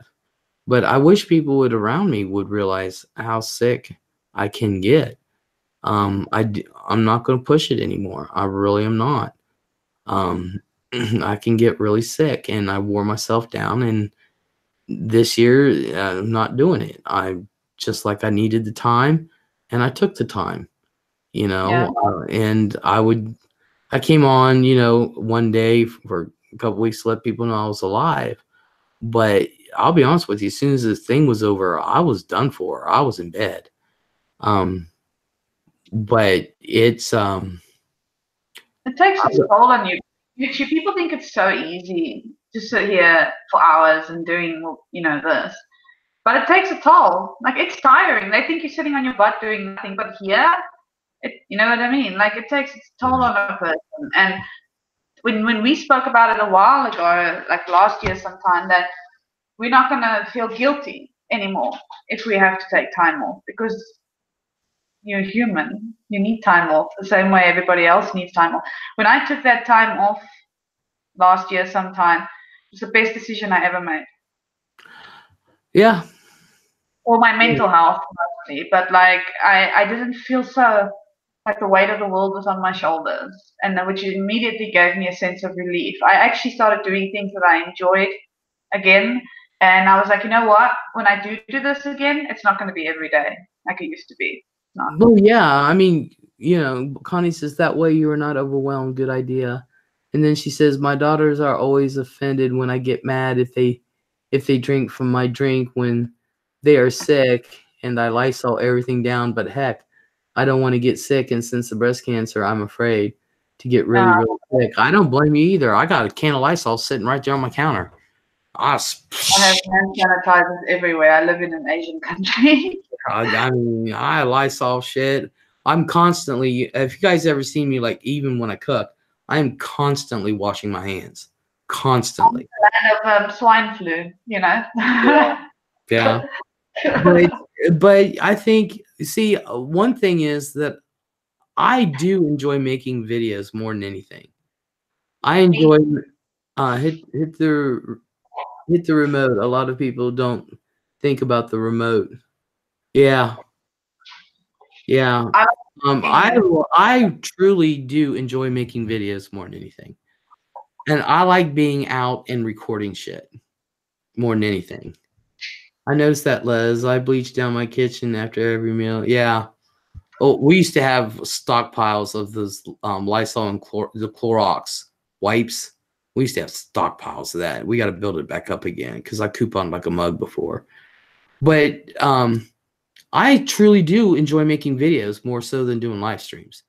Although I do like doing the live streams because that way I can connect, you know, and if people have questions or if they want to see or say anything. So, but if I had to choose, if YouTube makes me choose, I'm going to do videos. But I do like doing videos. And then, but you got to figure, I used to, in 2017, I did more videos than what people thought I did. And so I cleaned up my channel because I wasn't going to have my channel taken down for bad language and sexual content and everything else. So I cleaned up my channel, you guys. If you go back and look at the videos, you'll see there's a lot of shit off of there. But anyway, you got to figure, huh? Did you take off videos as well? No, I left most of the good videos up. Cheryl videos up because I love those. Those are my fave. The what ones? The Cheryl videos. Those are up. Okay, good. Because those are my favorite. Those are definitely up. Are you kidding? I love that shit. But you guys haven't watched LEZ'S videos where she trolls her sister? It is so funny. And Cheryl falls for it every single time. She falls for it every single time. And then after a minute or two, she's like, "Are you recording me?" So she hates me. She's the best. You know what? She's the perfect person to have because she falls for it every single time. She hates me so much for that. She really does. I love watching Les and her sister funny stuff. Yeah. The steering wheel. Les is trolling her, and Les sits there on the video all innocent. But Cheryl, what do you mean, Cheryl? I love you. But I love you, Cheryl. I love you, sis. I'm just trying to be nice. Oh, she hates me. She really does. I'll come in. It's even when I went over to Mom's at Christmas time, she's like, "Do you got your video camera?" I'm like, "No." She's like, "Good," you know, because I was wanting to get her though, but I didn't take it out of respect for my parents. Cracks me up with Cheryl. Without the video of her, you know what I mean? Like you should get her, but like maybe keep the camera on yourself or something, and then because I'd love to hear your mother. I have one with her on there. Have you? Yeah, I'm at my mom's house for like Easter or Thanksgiving or something, and yeah, she's on there. Yeah, my mom's on there. You don't see her. She won't let nobody see her outside the family. She won't even let Nina see her. You know. And so, and Mom says, "I don't want Nina to see me this way because she's been so sick." Cindy said it was an Easter one. Yeah, it's on there. It should be easy to find. I cleared out most of my live streams. I'll go and have a look at it. Yeah, my mom's on there. My mom's got a mouth. Oh, I can only imagine. And she's actually much nicer. I think she actually threatened to hit me on that one. She likes to do that.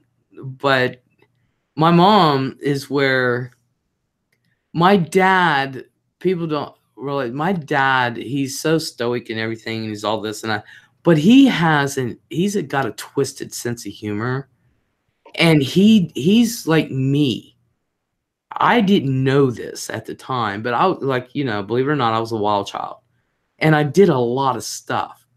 But I never did the shit my dad did. I never had a cadaver on the back of my motorcycle going down the road to put in the bed of his best friend as a Oh my joke. God, that's terrible. Because he ran around with these guys. My mom was telling me this. Dad never admitted to it. My mom was telling me this. Him and a group of guys, and one of the guys worked at the mortuary. There's only one in Grantsville. Funeral home and mortuary. There's only one. So they took a cadaver down the road to his friend's house to put in the bed with him. And then they took it back. Now, if I had done that, weekend at Bernie's, exactly. My mom and dad would kill me. Kill me. Keep me until next week. Do you know what I mean? They'd be like, what is your freaking problem? And if I had known that, if I had done that and I had known what my dad did, I would be like, you did it, Dad. Up until my mom was, just before she passed away, she would always say, no matter how old you are, you're never too old for a hiding or a spanking. Never too old. Yeah. I got too old. Everyone would give it to my life. At 32 years old, she'd still give it to my life. You know what I mean? Yeah. But my mom's literally, she's the one. So my dad's sense of humor is twisted like mine. That's where I got a lot of my adventurous stuff. My mom, she was actually had the actual better sense of humor, and she's also mouthy. You know, my grandma's mouthy. Mouthy's funny though, if it's done right. You know what I mean? Huh? Mouthy can be really funny if it's done right. Yeah. Yeah, and that's what my mom does. And so, you know, that's where I got it from. Now, I've calmed myself on my live streams and shit. I worked in a morgue too, Les. I loved it. It was nice and quiet. I bet it was. Says, I know Cindy, I'm a F professional. You see a quick glimpse of her mom. Oh, yeah, you do. But my mom, you know, I love the woman to death. You know, she gets on my nerves, but I love the woman to death. But she's where I got the juicy stuff from, because she let me have my sense of humor. My dad didn't, because I guess he was afraid I was going to turn out like him. Well, it didn't work because I ended up turning out like him. But my mom allowed me to have my sense of humor, and I really do have a juicy sense of humor. I'm not always dry sense of humor. I just have to go by what the guidelines are. I do not want my channel taken down. But I do have one. There's a naughty side. Huh? We all know that you have a naughty side. I have a very naughty side. And if we were all like hanging out in my house having a cookout, you would know it. I have a very naughty side. But you know, I know very well, Liz. but I love having my mom on camera because she's funny. I think she's funny. I laugh at her all the time. Even the last time she gave me a spanking, I was like 13. I was like, really? I laughed at her. She just gave up. She's like, I had her cracking up. I was like, really? Do the other cheek. I mean, you know, what will cause you to have your channel taken down? Just wondering. YouTube is policies over time. Yeah, they are cracking down. We try to go over it, but not constantly. You know what I mean? Like if it's a slip or something, it's okay. But if you're constantly cussing, yeah, you can get into trouble for that. Yeah, they have. Are there different rules to say like no? There are not. There are not. They took down 2 channels already that had several 100,000 subs. They hired hundreds of people to work at. They have computers set up, and they have hired hundreds of people to work at these computers that can listen and go through a 4-hour live stream in 20 minutes. And they're looking for if you're raunchy, they're looking for language, they're looking for hate, they have algorithms. And Why don't you restrict your stream to 18? Instantly demonetized. well, yeah, but we're not talking demonetized. They're getting rid of the channels. Yeah, you get warnings though, but No, you don't. No, you don't. They go through, and I know this because a friend of mine, brother-in-law works at YouTube, and he flat out told her this. He said what they're doing is usually they'll give you one strike, and then you can appeal and this and that. They're striking you all at once, so you do not have a chance to appeal, and then they'll take your channel away. Perfect. They started Monday, which we said this was going to happen. Which is it's only a matter of time though, because people, and I'm sorry to say, people think they can come onto this platform and do whatever the hell they want. And I have accidentally clicked on streams, and I walk in and I'm like, holy mother. Do you know what I mean? Like I'm like, how can you come onto YouTube and do this shit? Do you know what I'm saying? Like, I'm not a PG channel myself. Like, I have moments where my channel is PG, but then I also have moments where we let go a little bit.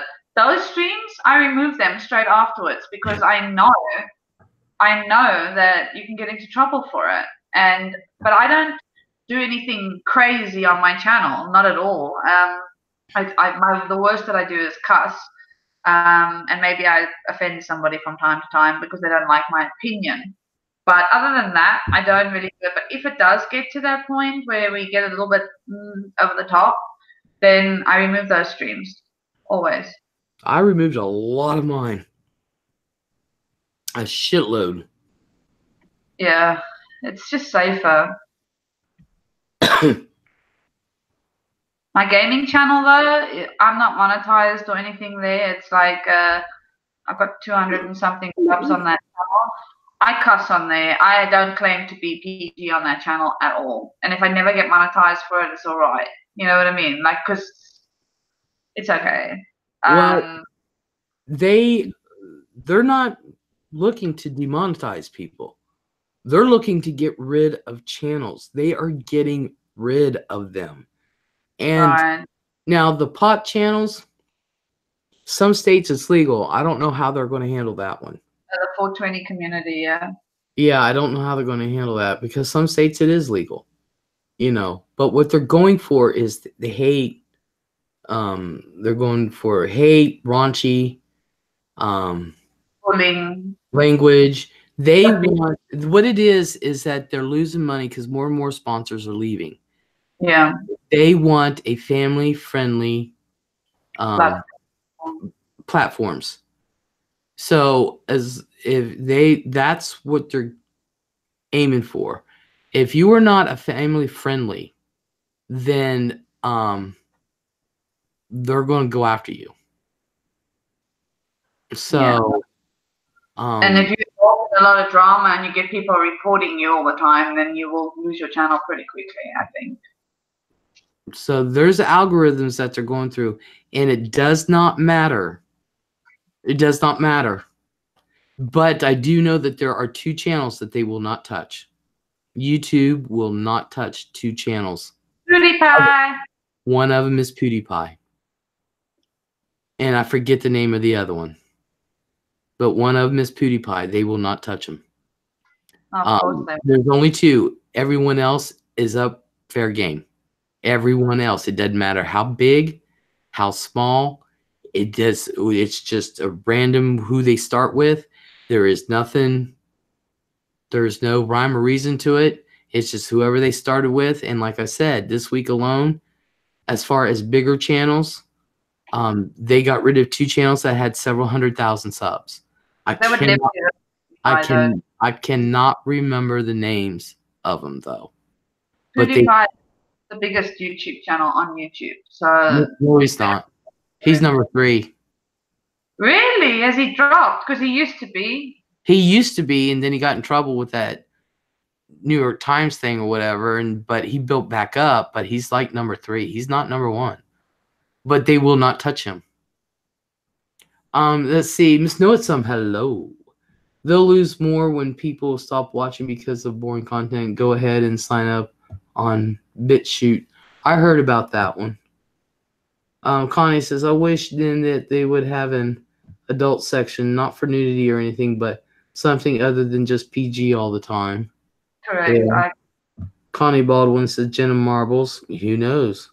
Will this include people who dox? Yes. What is doxing? PewDiePie, I hate that. Marcia closed her channel down.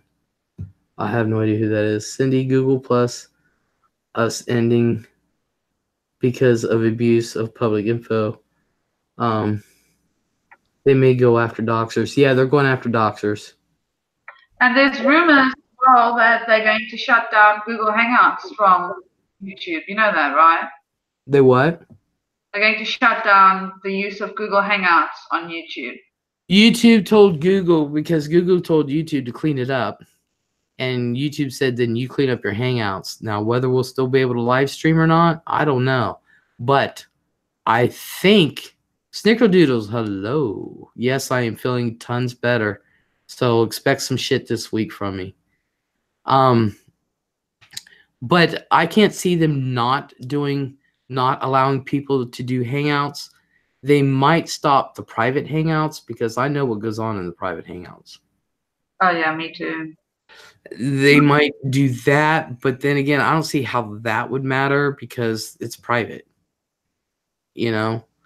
But I don't know what they're going to do with the Hangouts. I really don't. Yeah, I know that it was a rumor. I don't know if it's definite. YouTube told Google, you want us to do this, fine, we'll do it, and you clean yours up, because Google has plans for YouTube. So. Well, I hope that they don't, because I like to have panels from time to time. Yeah. Yeah. So, but, you know, we tried to tell people, me and Katie both. Nobody listens to me. I don't know why, because, and Katie tried to tell people, and, you know, what was coming.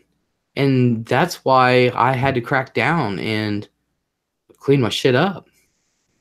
You know, I'm wondering if they're going to start charging for YouTube. I never heard anything about that. That was never mentioned in anything. I pay for YouTube because I live in China. So there you go there. But I didn't hear anything. I've never been to Google Hangouts. Is it fun? Megan and I are on Google Hangouts right now. That's how we're coming to you. It's through Google Hangouts. Yeah, you guys have a conversation back and forth. Like when I speak, the screen switches to me and her. That's for live streaming purposes.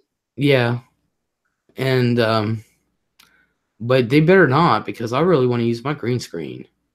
I've got some shit to go over, and some of the shit that I'm going over, some of it's going to be controversial. Ooh. Mm-hmm. Yep. So it is fun. I mean, I have, you know how many cherries I've broken with people coming on panel because they've been scared. Yeah, it is fun. It's easier than typing, I can tell you that. My first panel that I ever did before I had a channel was with you.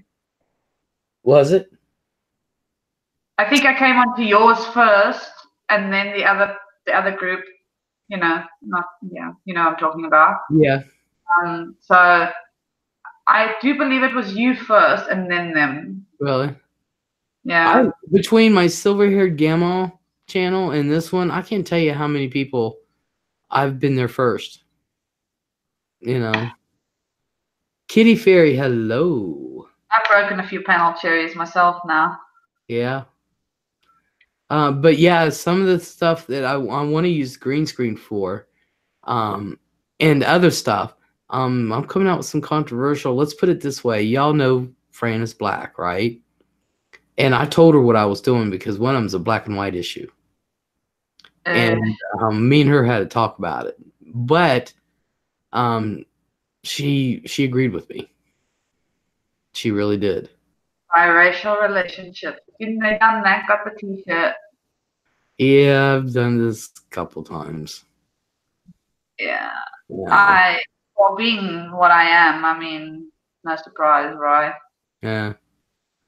But yeah, some of the stuff we're going to be coming out with, I'm going to be getting controversial on some of them, and you I'd know, be very interested to see your take on that, the on biracial, on biracial stuff, no, because you'll have to see what it's about. Um, it's not so much by, oh yeah, my granddaughter informed me today that I was not black, I was white. oh really? Yes, because I told her I was black. She said, no, you're not, you're white. She said, Gemmel Fran's black. And I said, what are you? She said, I'm black. And I said, you're black and white. Nuh-uh. Yeah, you are. Nuh-uh. She's obviously learned that somewhere because children don't see color unless they're taught. You know what I'm saying? Fran's daughter, Nikki. Mm. Nikki's actually, we're the great grandparents. Nikki's actually her grandmother, and Nikki doesn't like white people. Okay. And so yeah.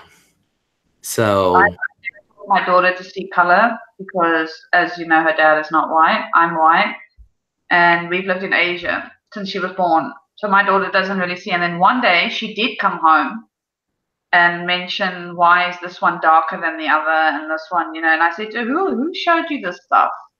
Who's telling you about this stuff? And then she said it was the Thai people that actually told her that. And I was like, well, I'm not impressed. And I had a little bit of a go at them. And I was like, you don't sit there and teach my daughter about race. I teach my child that everybody bleeds red. You know what I'm saying? So, and what am I supposed to say to her when she starts asking me what she is? yeah, I don't think, you know, there's enough. And Connie says in this day and age, biracial relationships should not even be an issue. And that's not one of the things I'm going to be talking about anyway. Connie also says, nor should homosexuality. Children are taught. Connie says children are taught hate. Exactly. Kitty Fairy said, aw, she sees color now. Too bad. It's nicer when they're young and just see people. And Connie says, amen, Kitty. And that's what I was upset about because Nina, she just started this like 2 months ago, this color shit. And that's and not only that, I can honestly say that as a parent, I am really grateful that I am not surrounded by typical Western life because I could teach my daughter the way that I want to. She's sitting with a mother that has, her dad is a mixed race. Her mother is a pansexual who's involved with a woman. My daughter is going to be taught to be loving of everybody. Like, that's what I want for her. I don't want her to ever grow up thinking that it's wrong. And if she sees her own mother, she won't think it's wrong. And that's what's important. Yeah, and that's something that Fran and I's never made an issue about. We've never made a color an issue in the family, and I never wanted that for Nina because she was going to find out soon enough. But I figured it didn't matter. But she started this like 2 months ago, and Nikki got a hold of her, and she was spending more time with her grandmother than she was with us for a while. And I know how Nikki is, and Fran's like, no, Nikki didn't do this. And I was like, yeah, this is your daughter we're talking about, and she hates white people, you know. Accepting and loving of everyone, only way to go. Stationaries. Chris, hello. I was going to text you, dude. I'm feeling good now. Hey, Chris. Long time no see. I'm feeling good now, dude. So whenever you got time, let's do some work. But it's really sad. I was sad when she said that.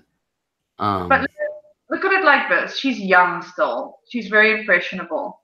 So you can still get it out of her. But the thing of it is, she was upset when we said you're white too. And she went, nuh-uh, I'm black.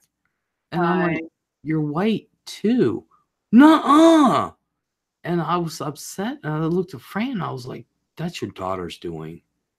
And she's like, Nothing wrong with she could be whatever she wants to be. You know what but I mean? I said, honey, you're the best of both worlds. You really are. No, I'm black.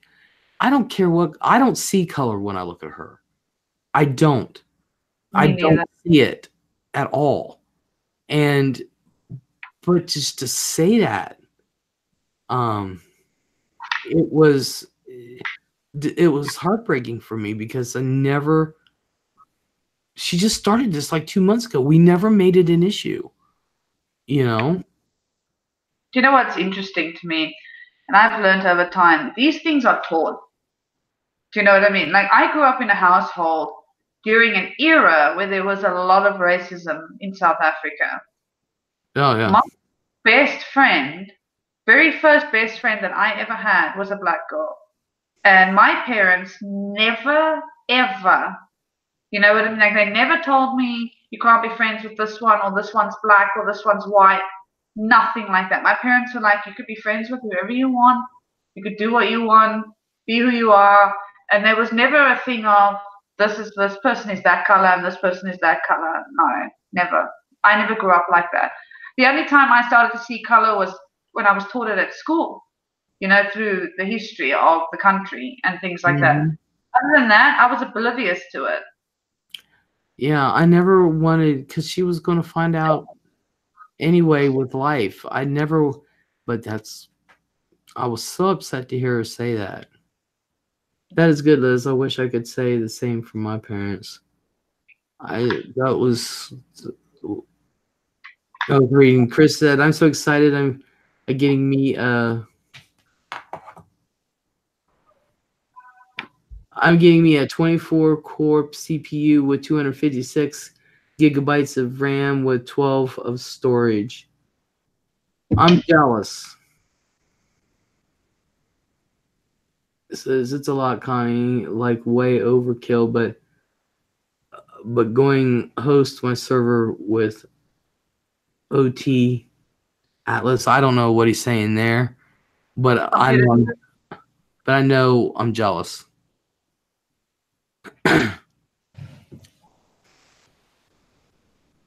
I'm jealous, and Chris, we need to get some work done. Because green screen. You're going to use OBS for the green screen, yeah? Yeah. And there's things I have questions with OBS anyway. But there's some controversial shit I'm going to be going over. People may or may not like it. I will do an unboxing video. Hell yeah. It's really liberal where I live, so it's not a huge issue. But as a country, we have so much more to work on. That's right, Kitty. But this is coming. I'm at work right now. Oh, I know, honey. I know you're at work for the next couple of days. I know. I'm just letting you know I'm feeling good. But this is coming from her grandmother. This is coming from family. Her grandma, because like I said, we're actually the great-grandparents.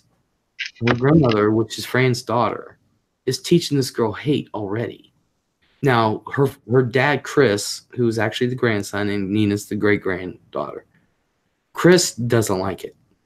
He wants the kids with me more than her. Because Fran works a lot, so the kids are with me most of the time when they're here. Yeah, they were there the other day when you called me.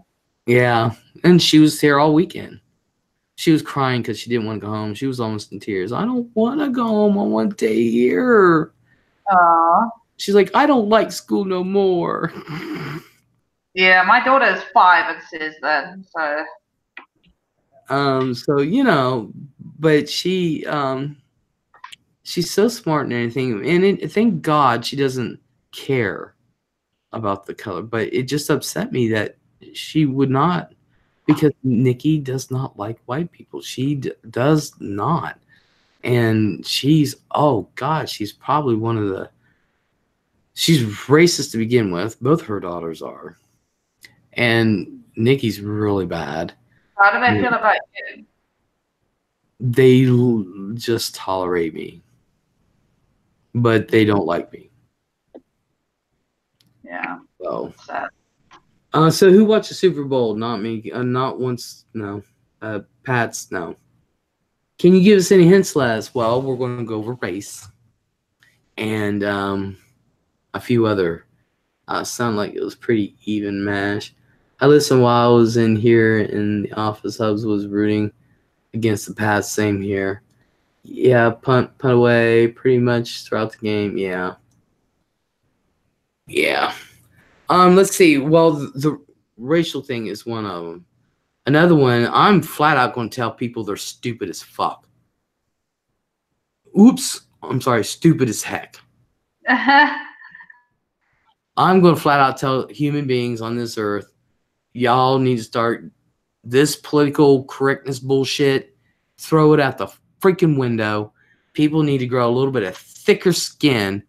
And if you're going to sue or if you're in a restaurant and your kid is jumping off the chair and acting like a damn fool, and the manager comes over and says, can you please keep your kid settled down, And she's like, this is my child. This is a family restaurant.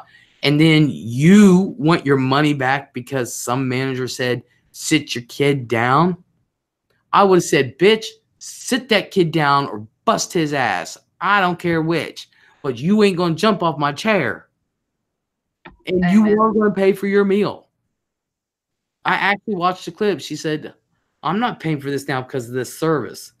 I'm like, you've got 3 kids who are acting like freaking banshees.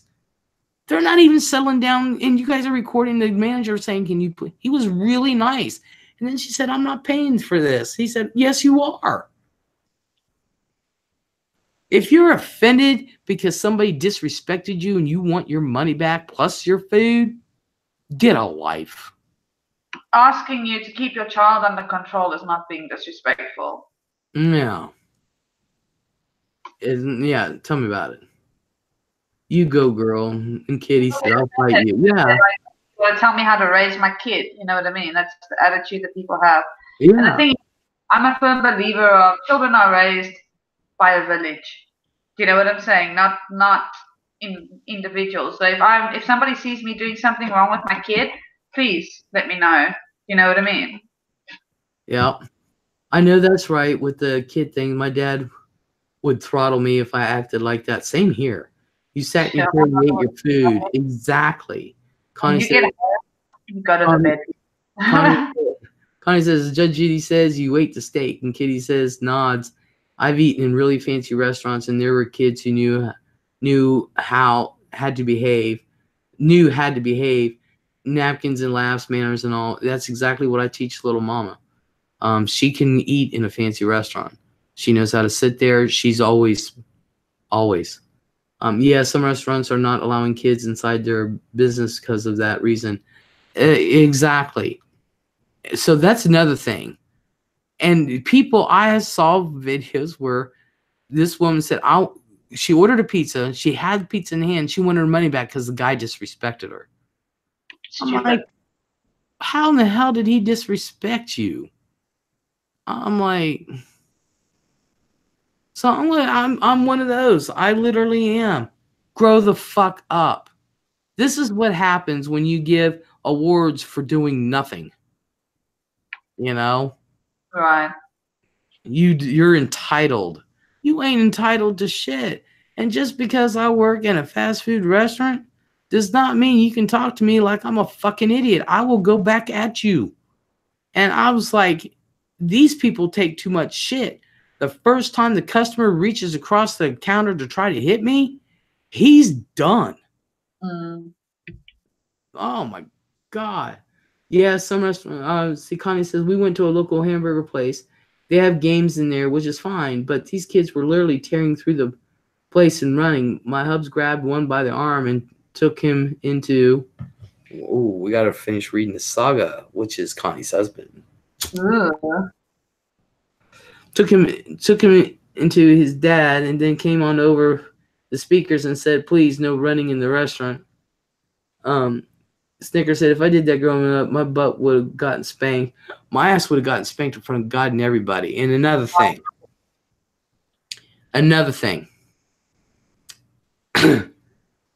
If your child needs a spanking, Spank the damn thing. There's a difference between a spanking and a beating. Correct. A spanking is on the tushy for a good reason. There is nothing wrong with that. You do not use metal rods.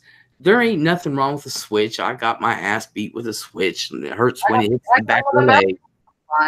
Switch, belt, wood spoon. I can't tell you. I mean, wood spoon's mom broke on my ass. Well, people are carrying a tray of food, and all they need is a kid to run into them and knock them down. Exactly. You know, learn how to behave. One bowl of soup that falls on a child is then going to be the waiter's fault. Yeah, you know? Exactly. So people need to start. So I'm going to tell people they're fucking idiots. Control your damn kids. Act like adults. Grow thicker skin and take responsibility. Dead serious. Man, I would pick out the smallest switch. That never worked out for me. Same here. Never worked out for me. But there is a difference between a beating and a spanking. Correct. I've been beat and I've been spanked. I don't really think of any of the spankings. That's never entered my mind. But the beatings I remember. You know, the spanking. My daughter has not had a spanking in, I can't even tell you how long. In the last year, she probably had about 2. And only because I've gotten to a point with her where I could just look at her and I could say her name and I'd be like, I'm counting to 3. And by the time I get to 2, she's done. Do you know what I mean? Like, because she knows. And first what I do is I put her in the timeout, and she hates the timeout because my child is a very active social kid. So if you put her in timeout and she's not allowed to talk to anybody, it kills her. So I don't even have to get to 3 anymore, and she listens. So I'm very lucky in that aspect. Well, that's how Cameron was. I never had to lay a hand on him. He knew 1, 2. I just had that voice, and by he start.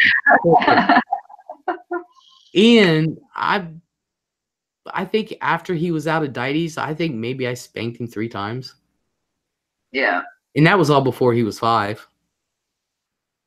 Yeah. Some kids are like that though. Some kids are easier than others, and I was blessed with an easier child. Do you know what I mean? The thing of it is, like Cheryl, they were heathens. You know, they listened. Don't get me wrong. Cheryl was blessed to have the boys she had, but Cheryl would fight with him for 3 hours to tell him to pick up their clothes. I come through and I was like, pick up your clothes. They'd look at me. Did I stutter? And they picked up their clothes.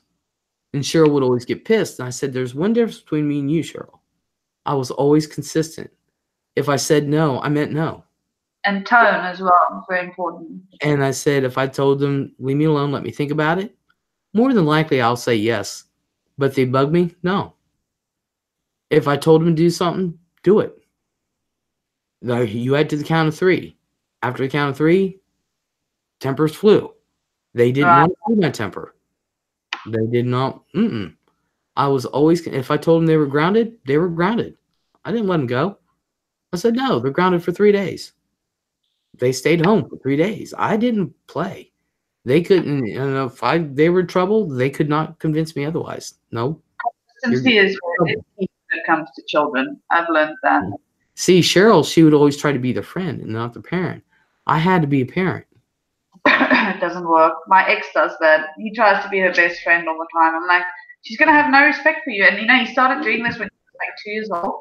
And I was like, this child is not going to respect you. I swear, when she grows up, you're going to be sorry. And today, our relationships are very different. She does not give him the same respect as what she gives me.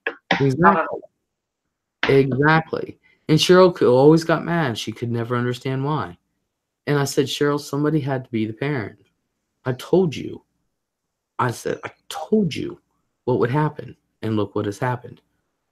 Neither one of them respect their mother. And you know what? Kyla will turn around and tell her father she hates him. I get very upset when she does it, but she would never dare Do you know what I mean? Say that to me. Oh, Not I look at it this way. If they haven't said once in your life, I hate you, you've done something wrong. Because I would sit there and no, you're grounded, dude. I always hate you. Hey, you're the one that acted that way. And this is what, and even when they got older, when, you know, they were older, you know, 16, 15, 16, 17, these are the rules.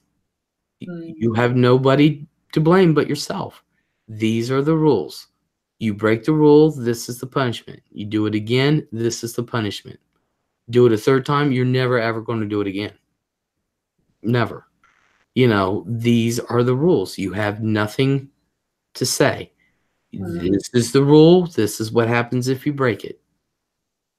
You know, and if I told them they had to be like Ian, I said during the week your ass is to be in this house or on this property is what I said. Yeah. You are to be on this property by 10 o'clock. And I meant it. On the weekends, your ass is bound to be on this property at midnight. I said, you don't have to be inside the house. You have to be on my property. And I meant it. And I said, if you're not, if you're late, the next time you go out, you have to be back in. If you're a half hour late, you have to be back in a half hour early. You break it again, you're not going anywhere. Right. And I said, dude. And he was late one time. And he thought I was joking. And I said, you were to be home at 9:30. He said, yeah, I thought it was 10. I said, you were late. 9:30. And by golly, he was home at 9:30. And another time he was late, he said, Aunt Leslie, he said, I am on my way. He said, there was a train. You can still hear it. I will be there in 15 minutes. I swear. He showed up like 8 minutes later. He must have floored it. And he, as long as he was on my property, he called me, said, I'm in the driveway. I'm like, all right. That's respect. That's the way it should be. And kids don't have that anymore. They don't. He gave me the biggest compliment. He was almost 18 years old. And he said, Aunt Leslie, he said, I like being here. He said, I know what to expect. And I said, exactly. What am I going to do? Spank him? I can't do that. But I can take his car away. You know, I could tell him he can't go somewhere. Because Ian was like me. He's a roamer. You know, he's like me. He's got to get out and roam. Worst thing you can do to Ian is ground him. The worst thing you can do to Cameron is ignore him. Because Cameron won't shut up. He got Can't ignore my child. If you ignore her, she'll drive you nuts. You know what I mean? No, if I ignore Cameron, he hates it. Oh, God, he hates it. But Ian gave me the biggest compliment. And then he told me, this was a few years later, he was living with his mom. I think he was 20 at the time, 19, 20. And he was with his mom, and I was over at Cheryl's. And we were talking, and he told me in front of Cheryl, he said, you were more of a mother to me than my own mom. And that destroyed Cheryl. Kitty Snicker said, yep, structure. Exactly. I believe in that. Non-chaos. Your house was a safe haven. Exactly, Kitty. And that's what I want for my grandchildren. This is their safe place. I do not allow yelling. I will not tolerate fighting in my home. It will not happen. You got something to say? We'll take it outside somewhere, but not on my property. This is the kids' safe place. This is where they're supposed to go. Your kids should feel safe where they live. They should feel loved and safe. And they should be able to have their friends over. And they should be able to have fun and relax, do their homework, and, you know, be who they are. They do not need to be here destroying property. You know, I told them, always told them, you guys know the rules. You don't need to destroy anything. And they never did. You know, they had their own shit. They did their own shit, you know. And their friends, they knew the rules. Now, their friends knew, hey, you can raid the fridge, you can raid the freezer, microwaves right there, stoves right there, whatever they wanted. They didn't have to ask. All the drinks are outside in the outside refrigerator. They knew, their friends knew, they were hungry. They can, and trust me, there was one girl, her name was Haley. She came over, she said, what you got? And I was like, I don't know, I gotta go look. And she would pig out. She said, I love coming here.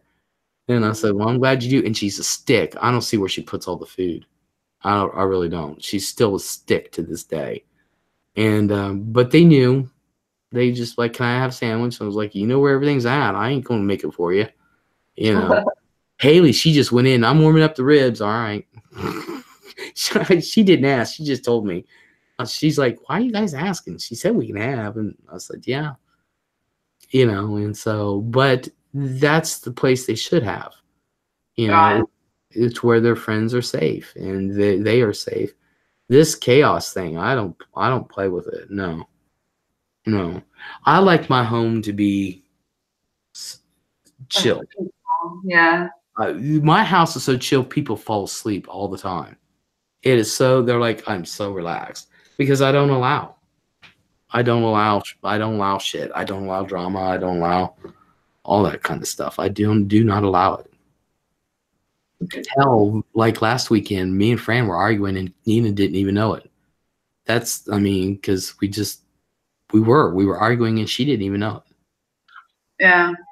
I try to do that with my child. Sometimes I lose the plot, I'm not gonna lie. I'm not perfect. You know, so But there's no sense in screaming and hollering and throwing things. Especially when there's kids around. When I'm with them and I do have to argue with her father, I generally do it in another language so they don't understand. She doesn't understand. Number one. Number two, I keep my tone down. Do you know what I mean? So she doesn't even know half the time. Well, Kitty says my grandmother was the mother to my cousins. Their own mother drank and was just a big ball of chaos. Yeah, my sister, she just wasn't growing up. She knows she made mistakes. My sister admits it. She knows she made mistakes and she's paying for it now, and there's no sense in me, you know, browbeating her anymore over all that. But, you know, it's just. The thing is, you know, people, as a single mom, I sit and I luckily don't have a lot of people that criticize me. A lot of people think I'm a good mother, which thank God for that. But we don't get given a handbook. And most of us have to find our way, you know, by ourselves and with advice from others. And the thing is, nobody's always going to agree with your methods. Some of them, like when I was in Thailand, a lot of the Thai people used to think it was very hard on my kid. But look at the respect that I have from her at 5 years old. Do you know what I'm saying? Like, she will come into my house because we live separately, and she will ask me, and I always tell her she doesn't have to ask me, but there's certain things because she's still young, she has to ask, you know, like but she will always tell me, Mommy, I'm going to pee-pee, or Mommy, I'm going to the toilet, or Mommy, I'm thirsty, I'm taking water. So she will always relay to me what she's doing, which is perfect for me, you know, because sometimes I'm on the other side of the place, I'm busy doing laundry or I'm doing whatever, and then, you know what I mean? Like, so there's certain things, but like the snack cupboards and things like that, she knows she can help herself. You know what I mean? Like she doesn't have to ask. And my child will not tell me she hates me. Like she's tried it once or twice. And I said to her in a very nice way, you know, I'm your mother. If you think you want to hate me, then you can't have all the freedom that you have. You know what I mean? You can't come in and do as you please. You can't do anything. And if you're going to treat me that way, and I've taught her that, treat people how you want to be treated. So if you treat me like you hate me, then I'm going to have to do the same to you. And then she was like, no, I don't want that. I said, well then, you know, and that was the end of it. And I talked to her, like my child is smart. Like you can actually sit and explain things to her at 5 years old. And you know, sometimes I feel bad, you know, because there's certain aspects of her life where she did have to grow up a little bit. And I never wanted that for her, but circumstances, as you know, I didn't have much of a choice. So, but I'm allowing her, since I've been better, I've been allowing her to be a child. Do you know what I mean? Like doing what she wants. But the thing is, I've learned direction is the key. Exactly. You know what I mean?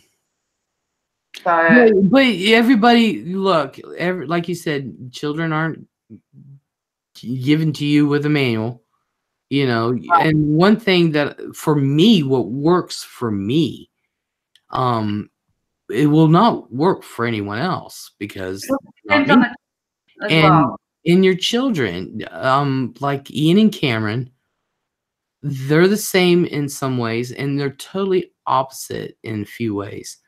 Most of the time they were pretty much the same, but they had their own thing. Like I said, Ian, he's a roamer, so to punish him was to ground him. Cameron is a talker, so to punish him was to ignore him. Right. You know, but they knew when I said no, I meant no. You know, if they knew I was consistent, I was always consistent. I never backed. If I said this was going to happen, then it had to happen. You know, but kids, you learn who they are, and my kids aren't your kid, and my kids aren't Connie's or anyone else's kids in here, just like their kids aren't mine. They know their child, you know, Right. and they're little individuals. They're little people, but the basics are still the same. You Yeah. got to teach them, you know, you should. Thing But is, but you treat them differently according to who they are.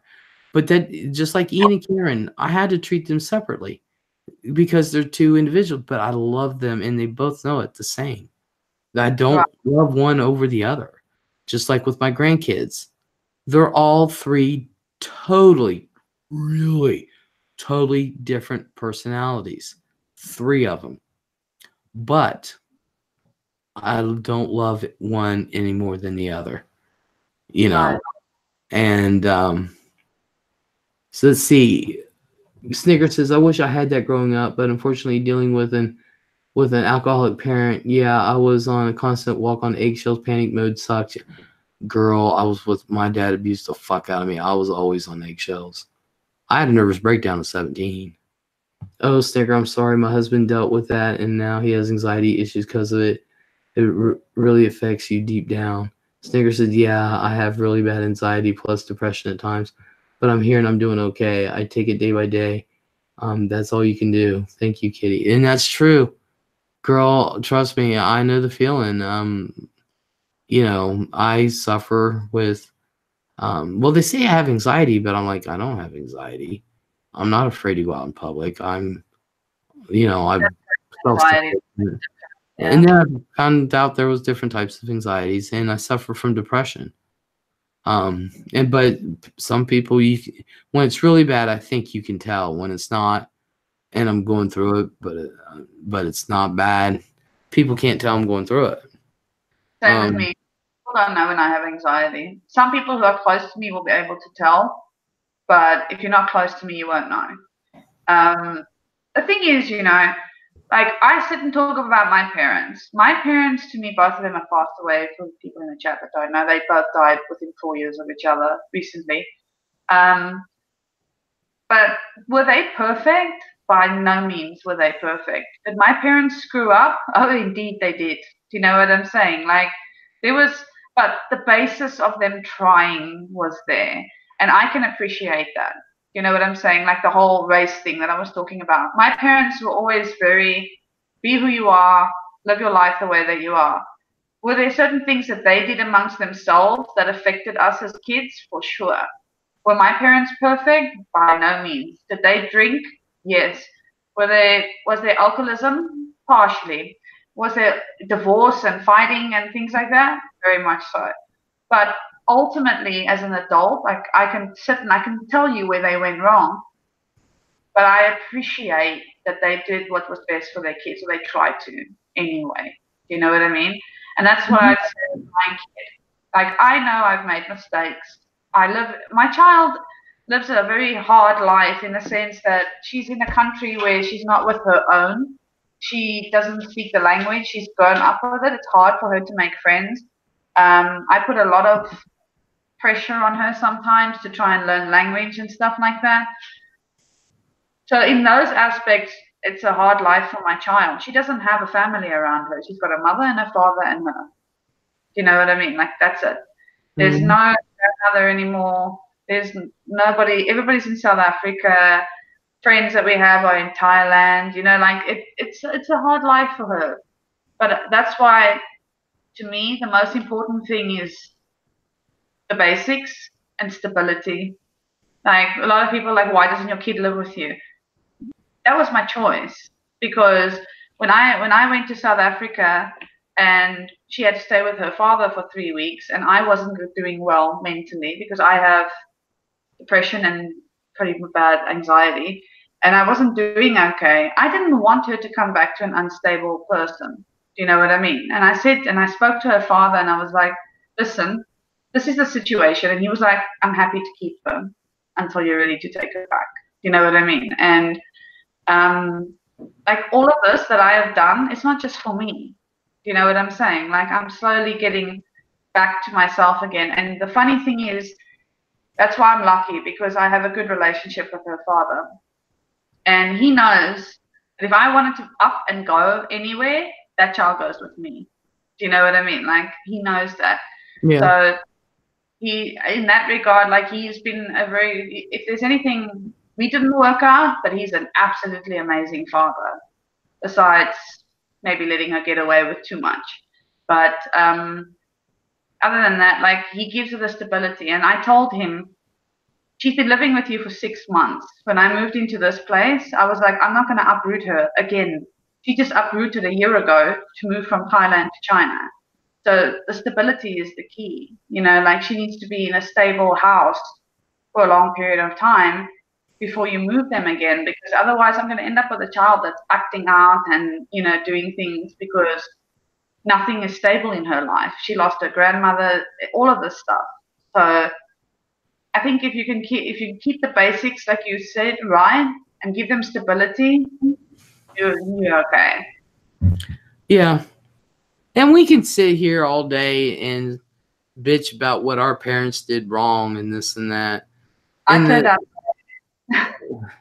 And you know, I can do the same shit, really, except for my parents weren't drunks. They were just abusive people. You know, my mom likes to play mind games, and my dad was just abusive as fuck, mean as hell to me, and stuff like that. But we can do that all day. Right. And me personally, I've forgiven my dad years ago, or else it was going to eat me alive. So I forgave him. Never forgot, but I forgave him. And but we can sit here and talk about our parents all day.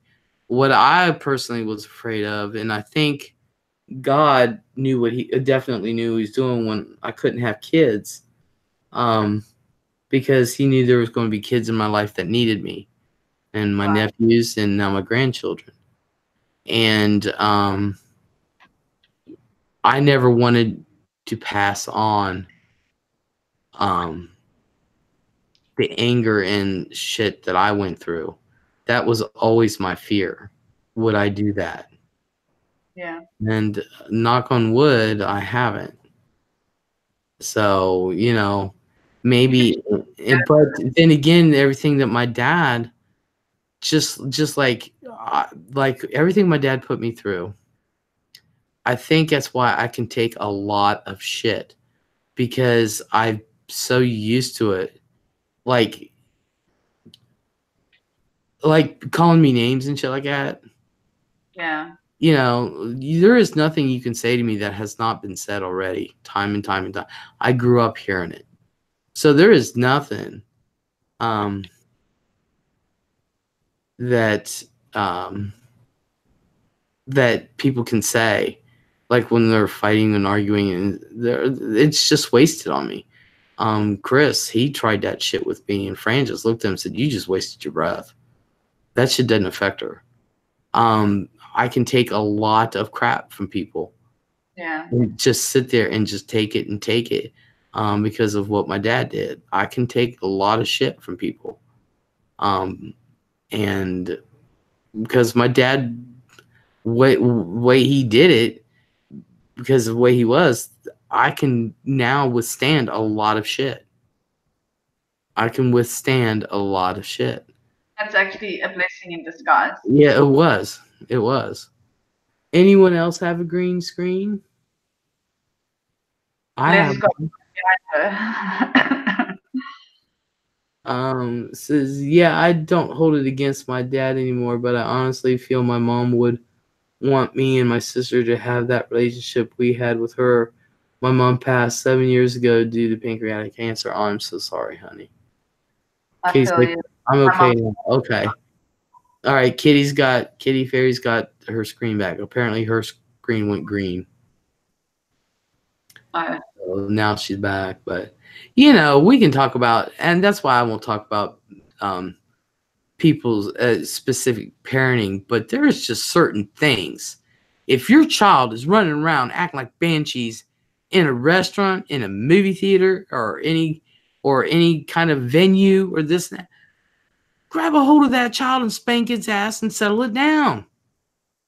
You know, but I won't speak. I will not speak on, like, say, hey, you should do this.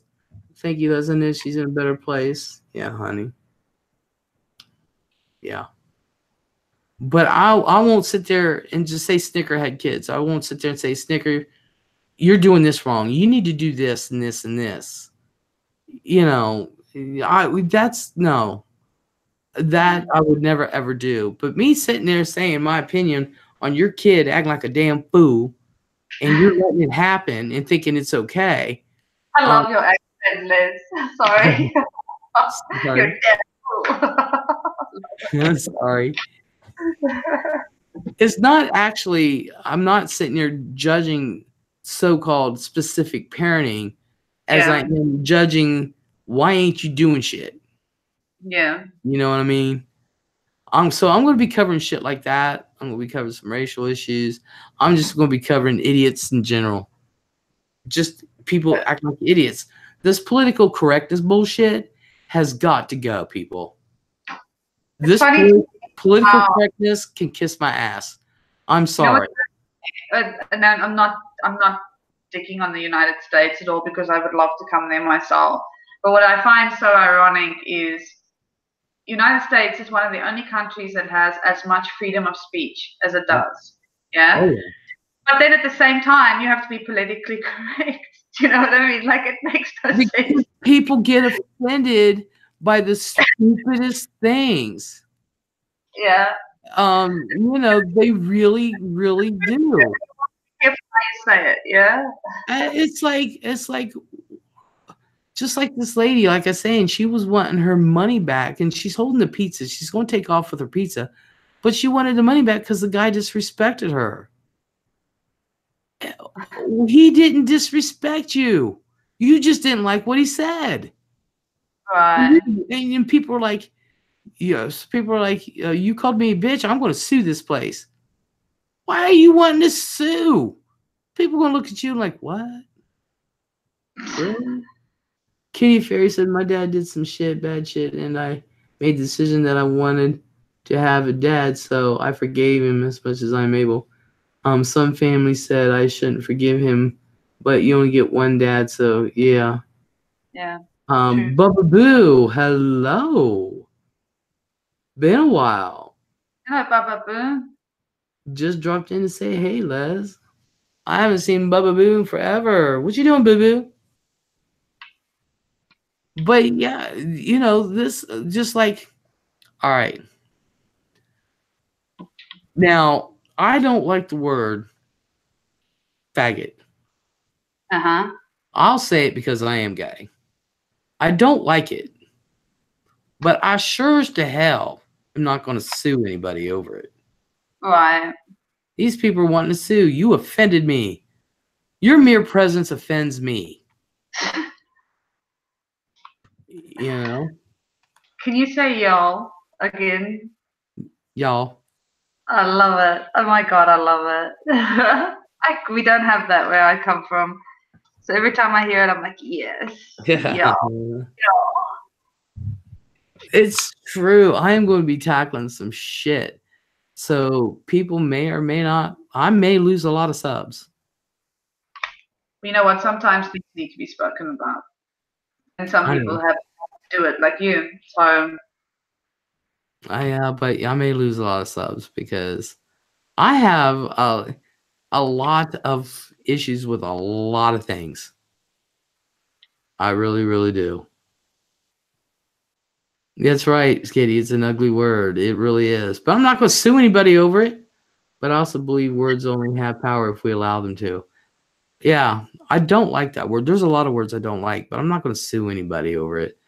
And I don't. I love it because I've watched these freak out things. Right, these people are in fast food restaurants, and um, uh, they want their money back and the food, And and I'm like, oh, that ain't happening.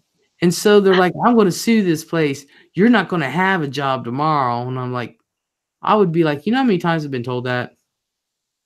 Literally, I would say that. I'm a smart ass. Do you know how many times I've been told that? But words do have power if you give them, if you give it to them. Oh my God, you should hear my girlfriend talk. She has such a thick Kentucky country accent. I tease her about how she says words all the time. Laugh my ass off like 10. She said 10. Yeah. I love it though, like, because when I met Liz would be like, I live in Ohio. And I was like, what? She's like, I live in Ohio. I'm like, where? Ohio, Megan. I'm like, oh. Live in a high.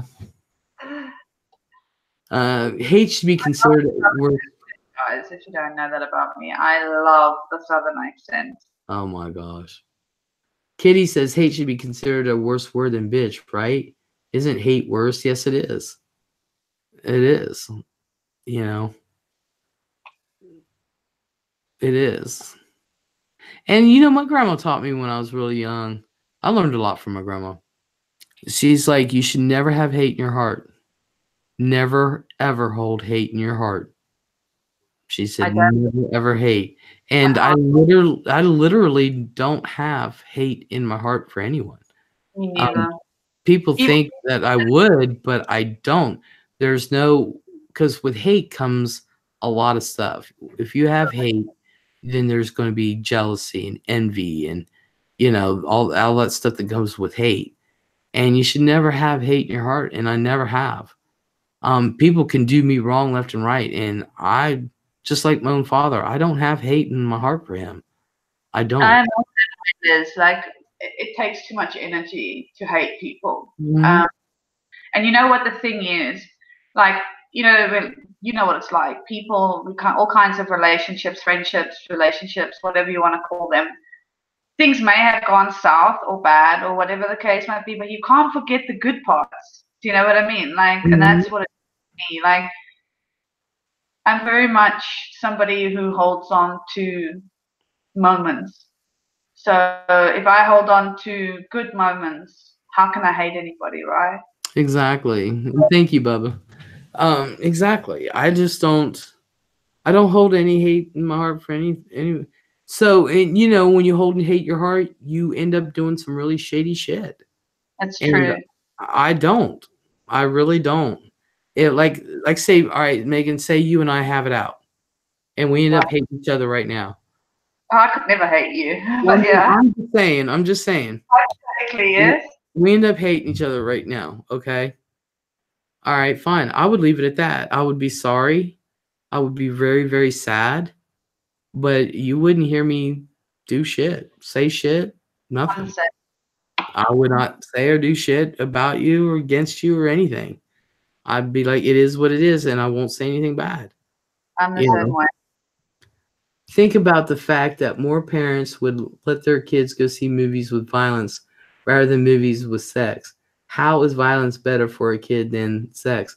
I wouldn't let them see either one. Right. I wouldn't let them see either one. But that's true. That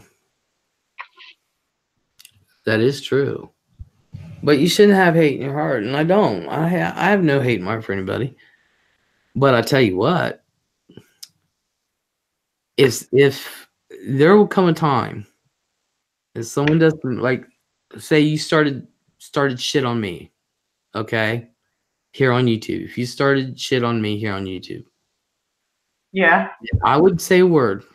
I wouldn't say a word. I'd just sit back, and eventually the truth will come out. And say you started shit on me, people start believing everything you said. But none of it was true. Not a thing. but people would believe it because I'm just sitting here and Right. I'm not saying anything bad. But eventually people start going to start seeing, because you're going to slip up, you know.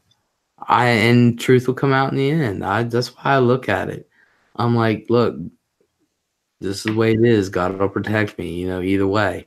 I'm still here, you know. And And, that's the way I am in real life. You you want to be fine. I don't have to talk to you, but I won't say anything bad about you either. Now, right. you keep on and on and on. I won't say anything bad, but I'll start telling the truth. Yeah. I'll be like, no, that isn't what happened. This is what happened. You know? Uh, Yeah. I'm the same way though. Like, there's been a lot of relationships and stuff that I've lost over YouTube as well. You'll never hear me talk about them. Never. Because for what? What's there to gain? Because I'm butthurt? Do you know what I mean? You yeah. know, like, because I'm butthurt, I have to tell the world that I'm butthurt. No, it's my problem, not anybody else's. So, Mm-hmm. No, I know. So, but then again, what that tells a lot about the person who's going around saying shit and stuff, because I'm like, you're the one who has the issue, not me. yeah. You know what I mean? That's Yeah. the bad thing about YouTube, how the smallest of things turn into a big blowout. He said, she said. It's like we are in middle school, or are we adults here? Exactly. That's why I won't say none, because it'll come out in the end. I ain't gonna say shit. I'm People just who do gonna that, be consistent. sorry, Hmm? people that do that shit on their own credibility. Just saying. Do you know what I mean? Like, because you will sit there and be like, they'll sit there and preach that I'm this kind of person, I'm that kind of person, I'm honest, I'm loyal, I'm this, I'm that, and the other. Really, are you? If you're sitting there talking shit about somebody else, how trustworthy are you then? Do you know what I mean? Just saying, something to think about. Yeah. So that's why I just sit back and whatever, you know.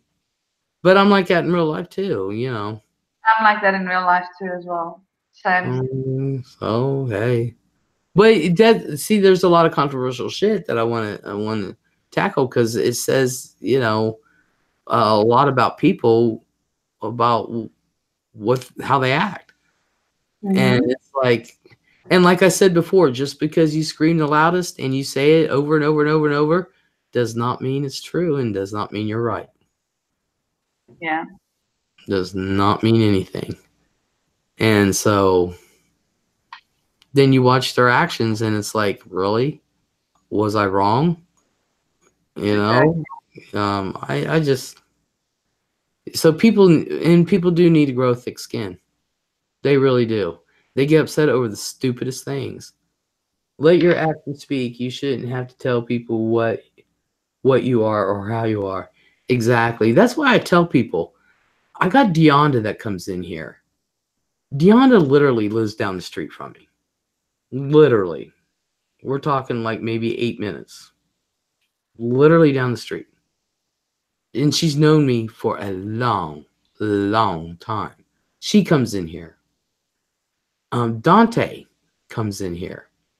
Chris, Station Ace, knows me in real life. Dante, my grandson, comes in here. You know, and they watch my live stream. My family watches the live stream. And so, if there's anything that I'm saying that is wrong, trust me, somebody's going to speak up. And Deanna's been in here where some shit has went down, and she's like, "You guys, you're going to piss her off. You guys, you're pissing her off." And if I've said something, Deanna's like, she's telling the truth, you know. That's right, this and that. Trust me. Um, and I'm consistent. I'm always consistent. So, but I think I'm like everyone else, though. There are things, just like, you know, if you're a YouTube content creator and you make friends, um, you know, there are times with there are times where you just get on somebody's nerves. Yeah. You know what I mean? It doesn't matter how good of friends you are. Sometimes you get on. Michelle, my best friend, who we have never raised our voices to each other, there were times she got on my fucking nerves. And I know I did hers. It just happens. That doesn't mean I loved her any less. I mean, she got on my fucking nerves right now. You know? Yeah. So there's some things I'm going to be tackling that's going to be controversial and people might get pissed.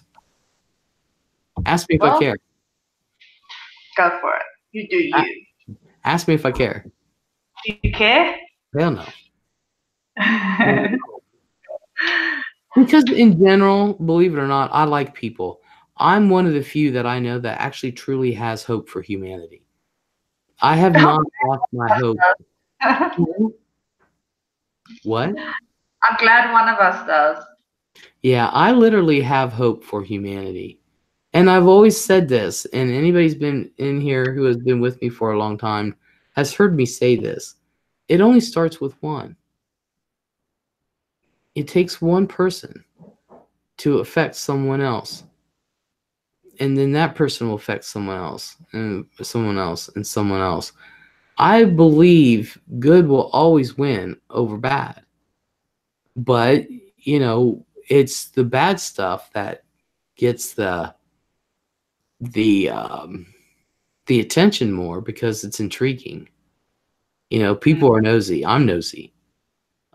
People are nosy. They want to know. You know, and it's let's face it, it's much funner to go to a channel that either has drama or raunchy shit on there and stuff like that than it is to listen to mine. I know this, but I truly, truly believe that if I hope things do change because our world is going to shit, it takes one person. It really, truly, I really, truly believe that. And I'm hoping, like with this year, I want to do something. I want to do things that are fun but educational. I want people to learn. I want people to learn without even knowing that they're learning something. Like, you know, I want to do fun things like the court show, the judge thing. That's definitely a 100% hit right there for me. I love it, and I want it to be fun, but also learn. But it's going to be fun, and I do take bribes, just so people know.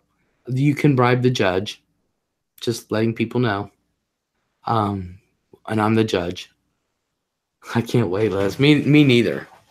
But you know, but I really believe that if I keep things interesting and coming up with subjects and things. You want a cigarette? They can't see you. That if I keep things interesting and thank you. If I keep things interesting and educational, I truly believe people. But my channel may or may not grow any bigger, but it doesn't matter. Right. It doesn't matter. It really doesn't. But I want people to be interested in things because there's other things out there besides the bad stuff, besides the hate and drama. But people love that shit, and I know they'd rather go watch that than watch me. But I hope there are people out there who like what I do, whether it be videos and things like that. I hope they watch the videos and like it and gets around. But I really think the judge thing's on the live show is going to be a hit. I really do, especially the way I want to do it. Which is why I need Chris, because I need the green screen for that. I have no idea what's going on in Dramaland. Me neither. Of course, I've been out of it. I have not been online. I have not. Yes, I'm gonna have a secret, and I'm gonna have to hop off here. I've got something I need to go do. Oh, okay. Alrighty. After the smoke. So, you know, and just like with your channel, you know. Drama, there's no drama where I come from. And there's really no drama. I'm cool with that. Me neither, says Kitty. And are disrespectful to me or to anybody in my chat, they're out. Like, I don't have time for that shit. Although I don't mind the trolls trolling me. I try to convert them. I've converted a few, but I've converted a few. if I can't convert them, then I boot them. But the moment they're disrespectful in my chat, if one of my mods ban you, I don't question my mods.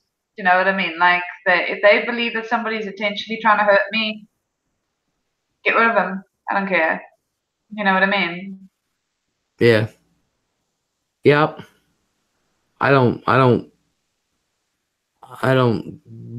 like that either, honestly and truthfully. I don't care where people go. I'm not one of them. I don't care who people watch, this and that. I never did. I've always been chilled that way. I don't care. But when you come into my room, I'd like for people to say hi to each other, because I try to say hi to everybody. Yeah. What's the channel? I want to sub. Megan, can you Yeah. okay, Megan will type in there so you can go to her channel. She's 12 hours ahead of me. I live in China. Yeah. So yeah. I'm 14 hours ahead of you at the moment, I believe. 13 or 14 hours. Well, it's 6 o'clock in the morning here. What time is it there? 7. Oh, so you're 13 hours ahead. Yeah. Oh. I stream different times to Les because I try and hit certain, because most of my audience is American. So I try to hit the American hours at the right time. Yeah. And sometimes she's live while I'm live. Don't say that. I don't do that on purpose. She doesn't. I don't care. I really don't care. Either way. If I'm up and she's live streaming, I'll go in there. Yeah, Les has been on my panels too, actually. But it's nice because we have, if you look at our chats, we have very different communities. Have you noticed that? Yeah. There's a few people, obviously we have a few that are interlinked because of this, you know what I mean? But like Hazel, I know very well, Eric and all of them, like I know them really well. But these people that you have in here tonight, I don't know them at all. Oh, they're nice. No, I don't doubt that. I'm saying I've never. Everyone that's been in, they're nice. I like them all. I like everyone, actually. I really do. There's a lot of love in my channel, guys. So if you guys, because we call mine the hashtag Loyal Squad, aka my tribe, because I come from South Africa, and there's a running joke behind the fact that I have a tribe. Just so you know. So if you hear me, this is part of my tribe. Kitty Fairy says, "Not me, not you. What, honey? You know I like you. I don't know why you would think differently." But I like for everybody to address each other because I try to address everybody that comes in. I like to acknowledge that they're here. And even though the chat is on playback, if people are just listening and they're not reading the chat, they can hear me read what people say. Yeah. And doing that. I like that you've done that because I stopped doing that. And sometimes when you go back, you know what I mean? Like it doesn't really fit unless you know exactly what the person was saying or whatever the case. Bixie Dust, hello. Says, hi, I just subbed. I've been listening. Awesome. Les has a lot of listeners because Les has an ASMR voice. So there's a lot of people that have come into Les. I've been watching Les for over 2 years. So I know Les a long time.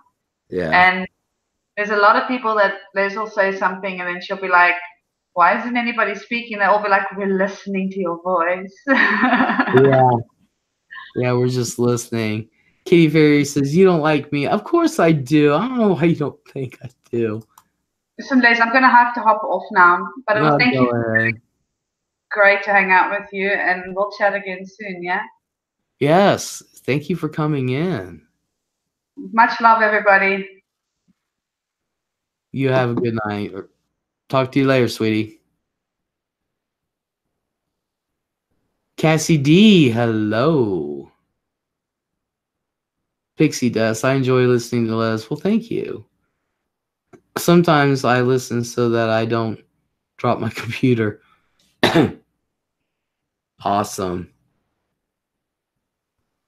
Awesome. Yeah, I didn't realize it was 6 o'clock in the morning.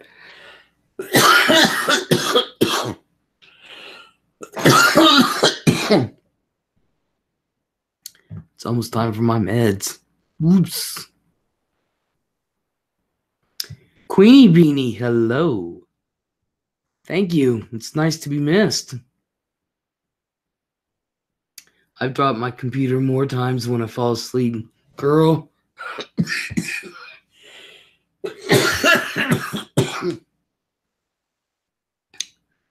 I know the feeling. Daggone it.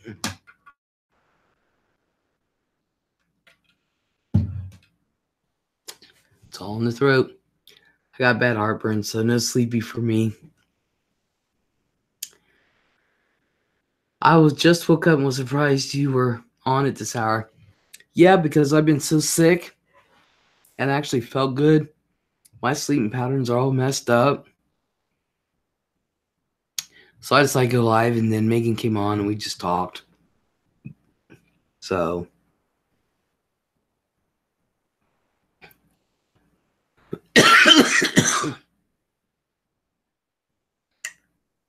yeah, my chest is clear, my lungs are fine. It's all in my throat.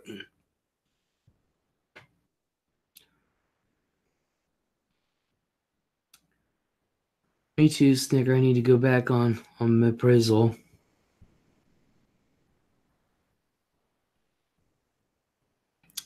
It's all in my throat. This is the end of my coughing. So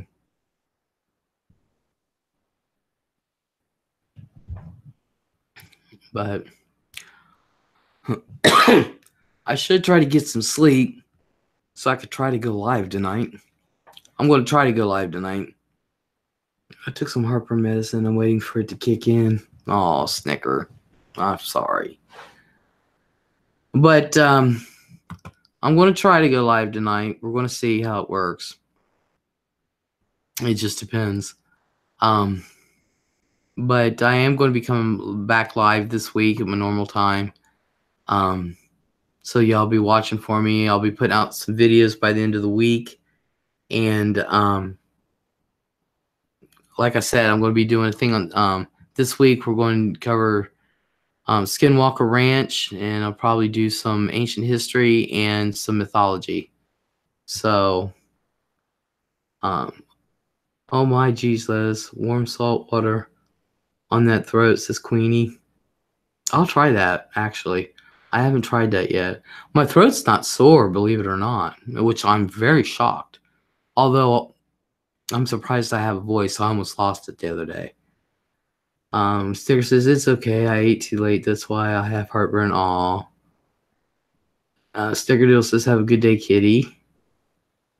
Kay says, I need to get ready for work. Everyone have a good one. You too, Kitty. Thank you for coming in. I appreciate it. But like I said, if I don't go on live tonight, look for me this week. I'll be on my regular time.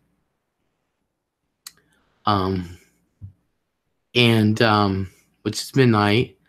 Now, the nights that we hold court will be early nights. But this week I'm going on my normal time.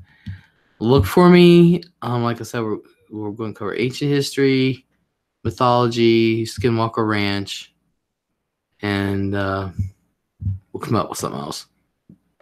So nice to see you, Les. Glad you're doing better. Thank you, thank you. I'm glad too.